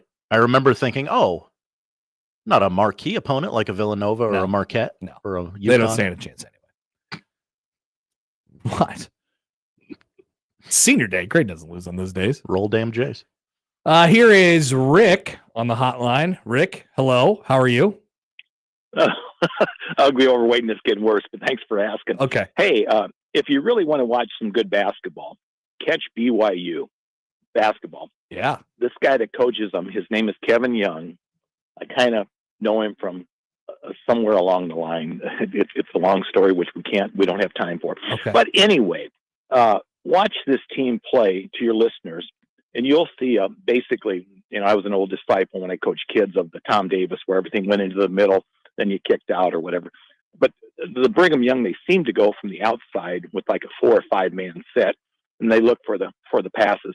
But it's really this guy's. He came from the Phoenix Suns as an assistant head coach. But if your listeners have a chance, watch this team play. They pass the ball like it should be passed, and I really appreciate your show. But if you get a chance, and Rick Pitino is a good guy. And have you guys seen the Fresh Bet commercial? The what commercial? On TV. The Fresh Bet. With the mob. Yeah, so you guys better watch what you say about Rick Pitino, because we don't want the big fat guy to tell him. We were talking about how much we love Rick Pitino. We love him. We just like to talk in his accent sometimes. Never see me in a trunk of a car. He's almost as old as Jesus, but he stood the test of time. And who do you think does his hair? I don't know. He's definitely got a woman though. He's got somebody doing that. But I'll tell you this: he will probably be in the mix this year. They are playing lights out. Yeah, they're good. Along with Brigham Young. So appreciate the program, and you gentlemen have a good weekend. Thank you, Rick. Thank you, Rick. I love Rick. He didn't even say anything before he started laughing at himself. I hope Josh is listening. If he is, Blackjack. Yeah. Well, hey guys. Also, watch BYU play. Why are the callers on our show so random? I feel like we're a pretty random show. But I guess so. And generally, you can follow the through line of, okay, that's why they're talking about that. We definitely do give people the permission slip to say whatever the hell they want. Okay. And so that's probably on us. And I like it. It's funny. It's 60 seconds. I don't have to say something. Exactly. Yeah, but I'm not worried about retribution from Rick Pitino. We're not making fun of him. I think Rick and I would get along really well. We just talk about pizza and pasta and nothing else. Definitely nothing else. Nothing. Not a single thing else we have in common. Maybe some hoops. I love hoops. I used to have direct TV. I could maybe what channel you watching? 206? 140. I don't know what's on 140. Pedro says, hi guys. Hi Pedro. I watch great college basketball all the time. They are called the Creighton Blue Jays. Yep. You got to go watch BYU. Mix it up a little. Check them out. Go follow all the Jesuit schools and then slide over to the Mormons. I do like when teams pass well, though. Crisp. You know where bounce pass? Was the BYU coach last year, Josh? My dear friend. Hawk Pope. Indeed. It all connects. It sure does. It always does. Yeah, Kevin Young's got him rolling a little bit, but they've always been that. They always shoot, extremely well and share the ball extremely well. Anyway, Creighton and Villanova tomorrow at noon. Back in the big arena, back in the Wells Fargo Center, the site of the crime of making 9 straight threes to start the game in 2014. What? Is it in the big arena? It is. I thought I looked this up earlier this week, and it's not. Look it up again, Josh. Finneran Pavilion, Villanova, PA. Where is it saying that? ESPN.com. Wrong. Wow. Rob, tell ESPN. I trust Rob more than ESPN. Mm-hmm. I think this has been known for a while. It'll be at the Wells Fargo Center. That's why I looked it up, because I'm like, that game's Villanova usually puts that one in the big arena. I'm gonna send my people and stuff you in the back of a truck. I'm sorry. Go on with the preview. It's at the Wells Fargo Center, where Creighton did make 9 threes in a row that one time, 7 of which were by Ethan Wragge. They had Bill Raftery making ridiculous noises on a broadcast, but that was a long time ago. Although it is mentioned in Rob's notes. Elsewhere, I pulled a couple stats out of there. Did you know that Creighton is going for its 9th straight win on Big Fox? No, I did not know that. They have won 8 games in a row that have been broadcasted on Big Fox. And remember, this was a bit of a bugaboo early when Fox and when Creighton joined the Big East and Fox is in play here. The Jays lost their first 7 appearances on Big Fox and were 2-10 on Big Fox in their first 6 seasons as Big East members. Since then, they have now won 18 games in 25 opportunities and have won 8 games in a row. That's a Rob stat, ladies and gentlemen. And what? Rob doing great work. Yeah, yes. But remember, well, maybe you don't remember, but long time ago, we were talking about, oh man, here we go. They're on Big Fox. They're gonna get killed again. They're gonna lose again. And now they're they're the champions of Big Fox. With a win, Creighton would also start Big East play 9-2, which would match its best start through 11 league games since joining the Big East. Remember, Creighton has shared a championship in their time in the conference. Okay. Creighton also opened 9-2 in 2013, 2014, which was his first Big East campaign, which is the aforementioned campaign where they made all those threes. It's a Villanova. great piece of video. Just watch it. I watch it twice a year, still to this day. So I don't know what the Platcat. You might have to help me out on this one. When this comes out tomorrow? Tweet at me what Eric Dixon's points are. His points prop. Because it's going over. It always does. This is just one of those matchups where, like, so basically the book on Villanova is they're pretty average, pretty pedestrian to bad defensively, and certainly bad lately where they've lost 4 out of their last 5. But offensively, they're pretty dang good, and they have one of the best scorers in the country at this point. His name is Eric Dixon, and he just so happens to be a really bad matchup for Ryan Kalkbrenner, as he always is. So they can be really efficient. Their tempo is really slow, and that they try to help their defense out that way a little bit because they're so efficient scoring on the offensive end. And they're just one of those teams that with Creighton, and especially when it's been these two, Kalkbrenner and Eric Dixon, it just it's going to get explosive every time. So you never feel safe against Villanova. Creighton on KenPom is you looking pumping projected for a 1-point win tomorrow afternoon. I wouldn't expect anything less. Nova 1.5 point favorite. That's not surprising to me. Right. That's not surprising to me. Sort of says the same thing in a different way. Yeah, but I mean, think about that, Josh. Starting off 9-2 in the league, and Creighton's schedule has worked out. So, and we talked about this yesterday. Creighton's schedule has really worked out because they've played everyone once through 10 games, which I think you'd probably be hard pressed to find anybody else that has like straight up just gone through the league one time. I don't know. Like all I know is I was looking at Xavier's schedule and they played UConn twice and St. John's twice and Marquette twice already. You know, Creighton's played everyone exactly once to this point, and then they're going to play everybody else exactly once from here on out. But think about what a 9-2 start. They started 2-2. They started 2-2. They started 0-1, yeah. Right? And but more specifically, how people were thinking about this team several weeks ago when they weren't sure if they were going to be, you know, or is Creighton the new DePaul? You know, like I know people really, really overshoot it with that stuff. It was never going to be because they were always going to have Ryan Kalkbrenner, I guess, unless he gets hurt. Shut your mouth. Yeah. Blackjack. Sorry.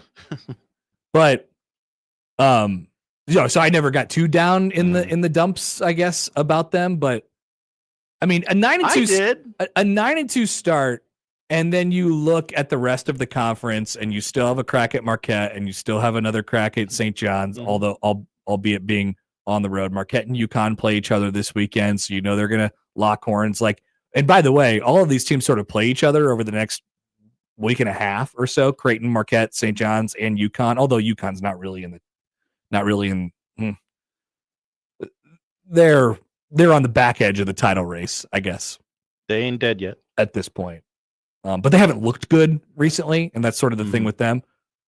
It's amazing. I mean, every game that Creighton checks off, you just feel like they're one game closer to finally convincing people, oh my God, they actually are in the Big East title hunt. They actually can win the conference. Yeah. After a shaky non-con, looked terrible against Georgetown, and then I mean they beat St. John's. And it's funny because with that being said, Josh, you still leave room for them because I think their margin for error is just thinner than it has been in the last couple of years.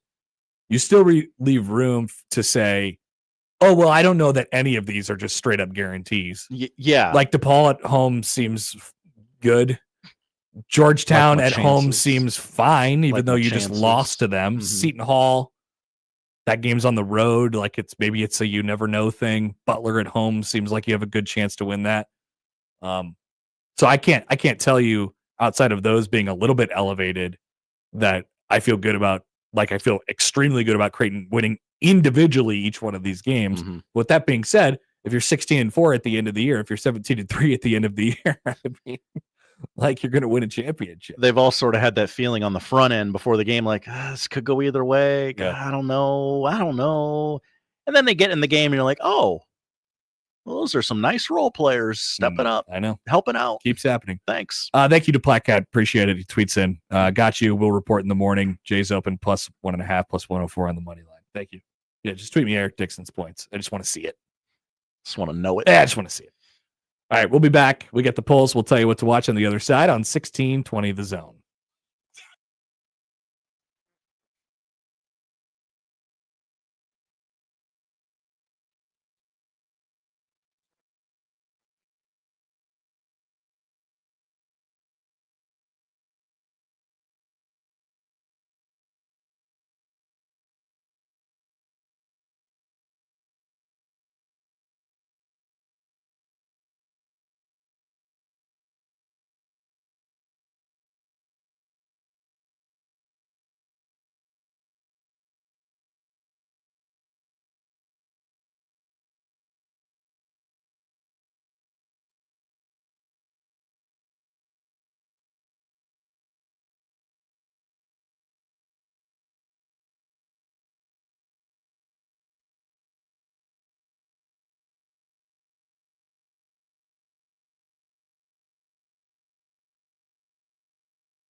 Couple comments here from the YouTube section. Okisker writes in. Hi, Okisker. 14 days until Big Red Baseball is back, baby. Not that gross Blue Jay baseball. Peak emoji. 14 days. Imagine that. We'll be talking about baseball, Josh. So let me tell you, let me give you the audience a peek behind the curtain every day for the last, I don't know, week or so. Yeah, tell people what Nick does. Nick sits down in his office chair. We share an office. Yeah, he's like, did you see this? The first thing he does, I believe, he types in an F, is like looks up the NAIA baseball schedule and reads it aloud. No. Not, I don't know. let me check my email. Let me see what John and Josh want to do today. It is, have you heard they're playing baseball in the Panhandle? I know. He asked me so many questions that start with, have you seen? And I'm like, I have not seen any of the stuff that you've seen, man. But none of it. Also, it is clearly the first time he looks at the news each and every day, because sometimes it will be, hey, did you see this awful thing that happened in America? And it's like, yeah, that happened at noon yesterday. I did like, see that. Yeah, that happened 36 hours ago. Yeah, he's a big, did you see this guy? See You Alum 81 writes in. I see you. Go 81. Jays! February 14th opener. What a Valentine's Day. Look at that. 2 weeks, baby. Douglas also has a question. So can you say out loud that this is a down year in the almighty Big East basketball behemoth conference? Do you want me to say that out loud? He doesn't think you will. What if I don't believe it? What if I don't believe it to be true? I think the bottom is a little thicker this year in the Big East. Love a thick bottom. Well, if you're conference cheering, you don't love a thick bottom. Okay. If you're conference cheering, you prefer to be like the Big Ten, where everybody's mid as hell, and Nebraska's wishes they were. I don't know. Down? I'm not sure. No, I'm not going to say that. Okay. I can't say that. Check in on poll question from yesterday. Do horses rock? 70% said horses rock. I agree with 70% of you. Now from today. Okay. Do you know how to play Pie Gal? I don't. No, I don't either. 88% don't know how to play Pie Gal. Remember rims? Yeah, of course. Yes, I do. 83% say yes. Are spinners dope as hell? Or bleep? I never thought so. I never thought so either. 62% said no. Oh, very early on, yes was winning that. So interesting to see the flip. Which John is better, John Cook or John Cena? I'm going John Cook, baby. Yeah, that's my guy. 86% say John Cook. 86%. That's a lot. Well, 14% think John Cena is better than John Cook. Kind of weird. I mean, 16 titles to 4. Josh, those are the polls. What are we watching? Oh, we're watching a lot of hoops this weekend, Connor. Tonight on Big Fox, Indiana at number 10, Purdue. Oh, that'll be definitely not a bloodbath. 11 a.m. tomorrow on ESPN, number 5, Florida at number 8, Tennessee. Noon Saturday, that's tomorrow, FS1, Creighton at Villanova. Coverage begins with shoot around at 10:30 right here on 1620 The Zone. John Bishop takes you inside the big arena in Philly. That's right, Josh. 11:30. And they're going to kick him out immediately when the game ends. That's what they do. They absolutely love doing that because I think there's a thing afterwards. There's too. always a thing. But they're going to kick him out. Hey, that's Joel Embiid's seat. I need you to leave, John. Jimmy, Joey, everybody be ready because they're about to unplug John like the second the game ends. 1 o'clock tomorrow on ESPN2. Number 3, Iowa State hosts K-State. 5 o'clock ESPN2. Number 22, Texas Tech travels to number 6, Houston. North Carolina Duke. 5 o'clock tomorrow on ESPN. And 1620 The Zone as number 5, Duke hosts UNC. Denver's at Omaha tomorrow. Popcorn night at Baxter Arena. Oh, trash cans. That's right. 6:30 on 1180. Number 25, UConn at number 9, Marquette. 7 o'clock tomorrow on Big Fox.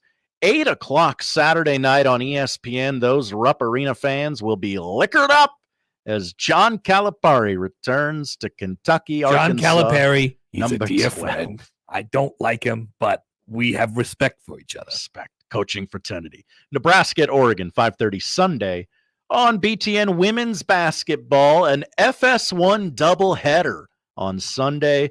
Nebraska, Indiana at 11, and then Providence, Creighton immediately after at 1 o'clock. That's fun. NBA this weekend, 6:30 tonight on ESPN. Nuggets, Sixers at the Big Arena in Philly, followed by Suns, Warriors at 9.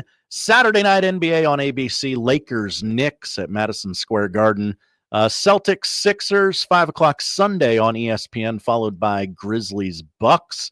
Hockey on ABC tomorrow, Blackhawks, Panthers at noon, followed by Rangers, Bruins. And then Sunday night at 7 o'clock on CBS, it is the 67th Annual Grammy Awards. The biggest night in music has promised to take on a more somber tone as the award show plans to pay tribute and raise funds for Los Angeles and the victims of that city's recent wildfires. Performers include Sabrina Carpenter. Stevie Wonder will lead a tribute to the late Quincy Jones. Hell yeah. Billie Eilish will perform. Taylor Swift will present. And Trevor Noah will host, as always. It's got to be Trevor Noah. It always does. I don't know why. Josh, thanks. Thank you, Connor. That is the show. If you missed anything, you can find it all, 1620thezone.com. The crossover is next.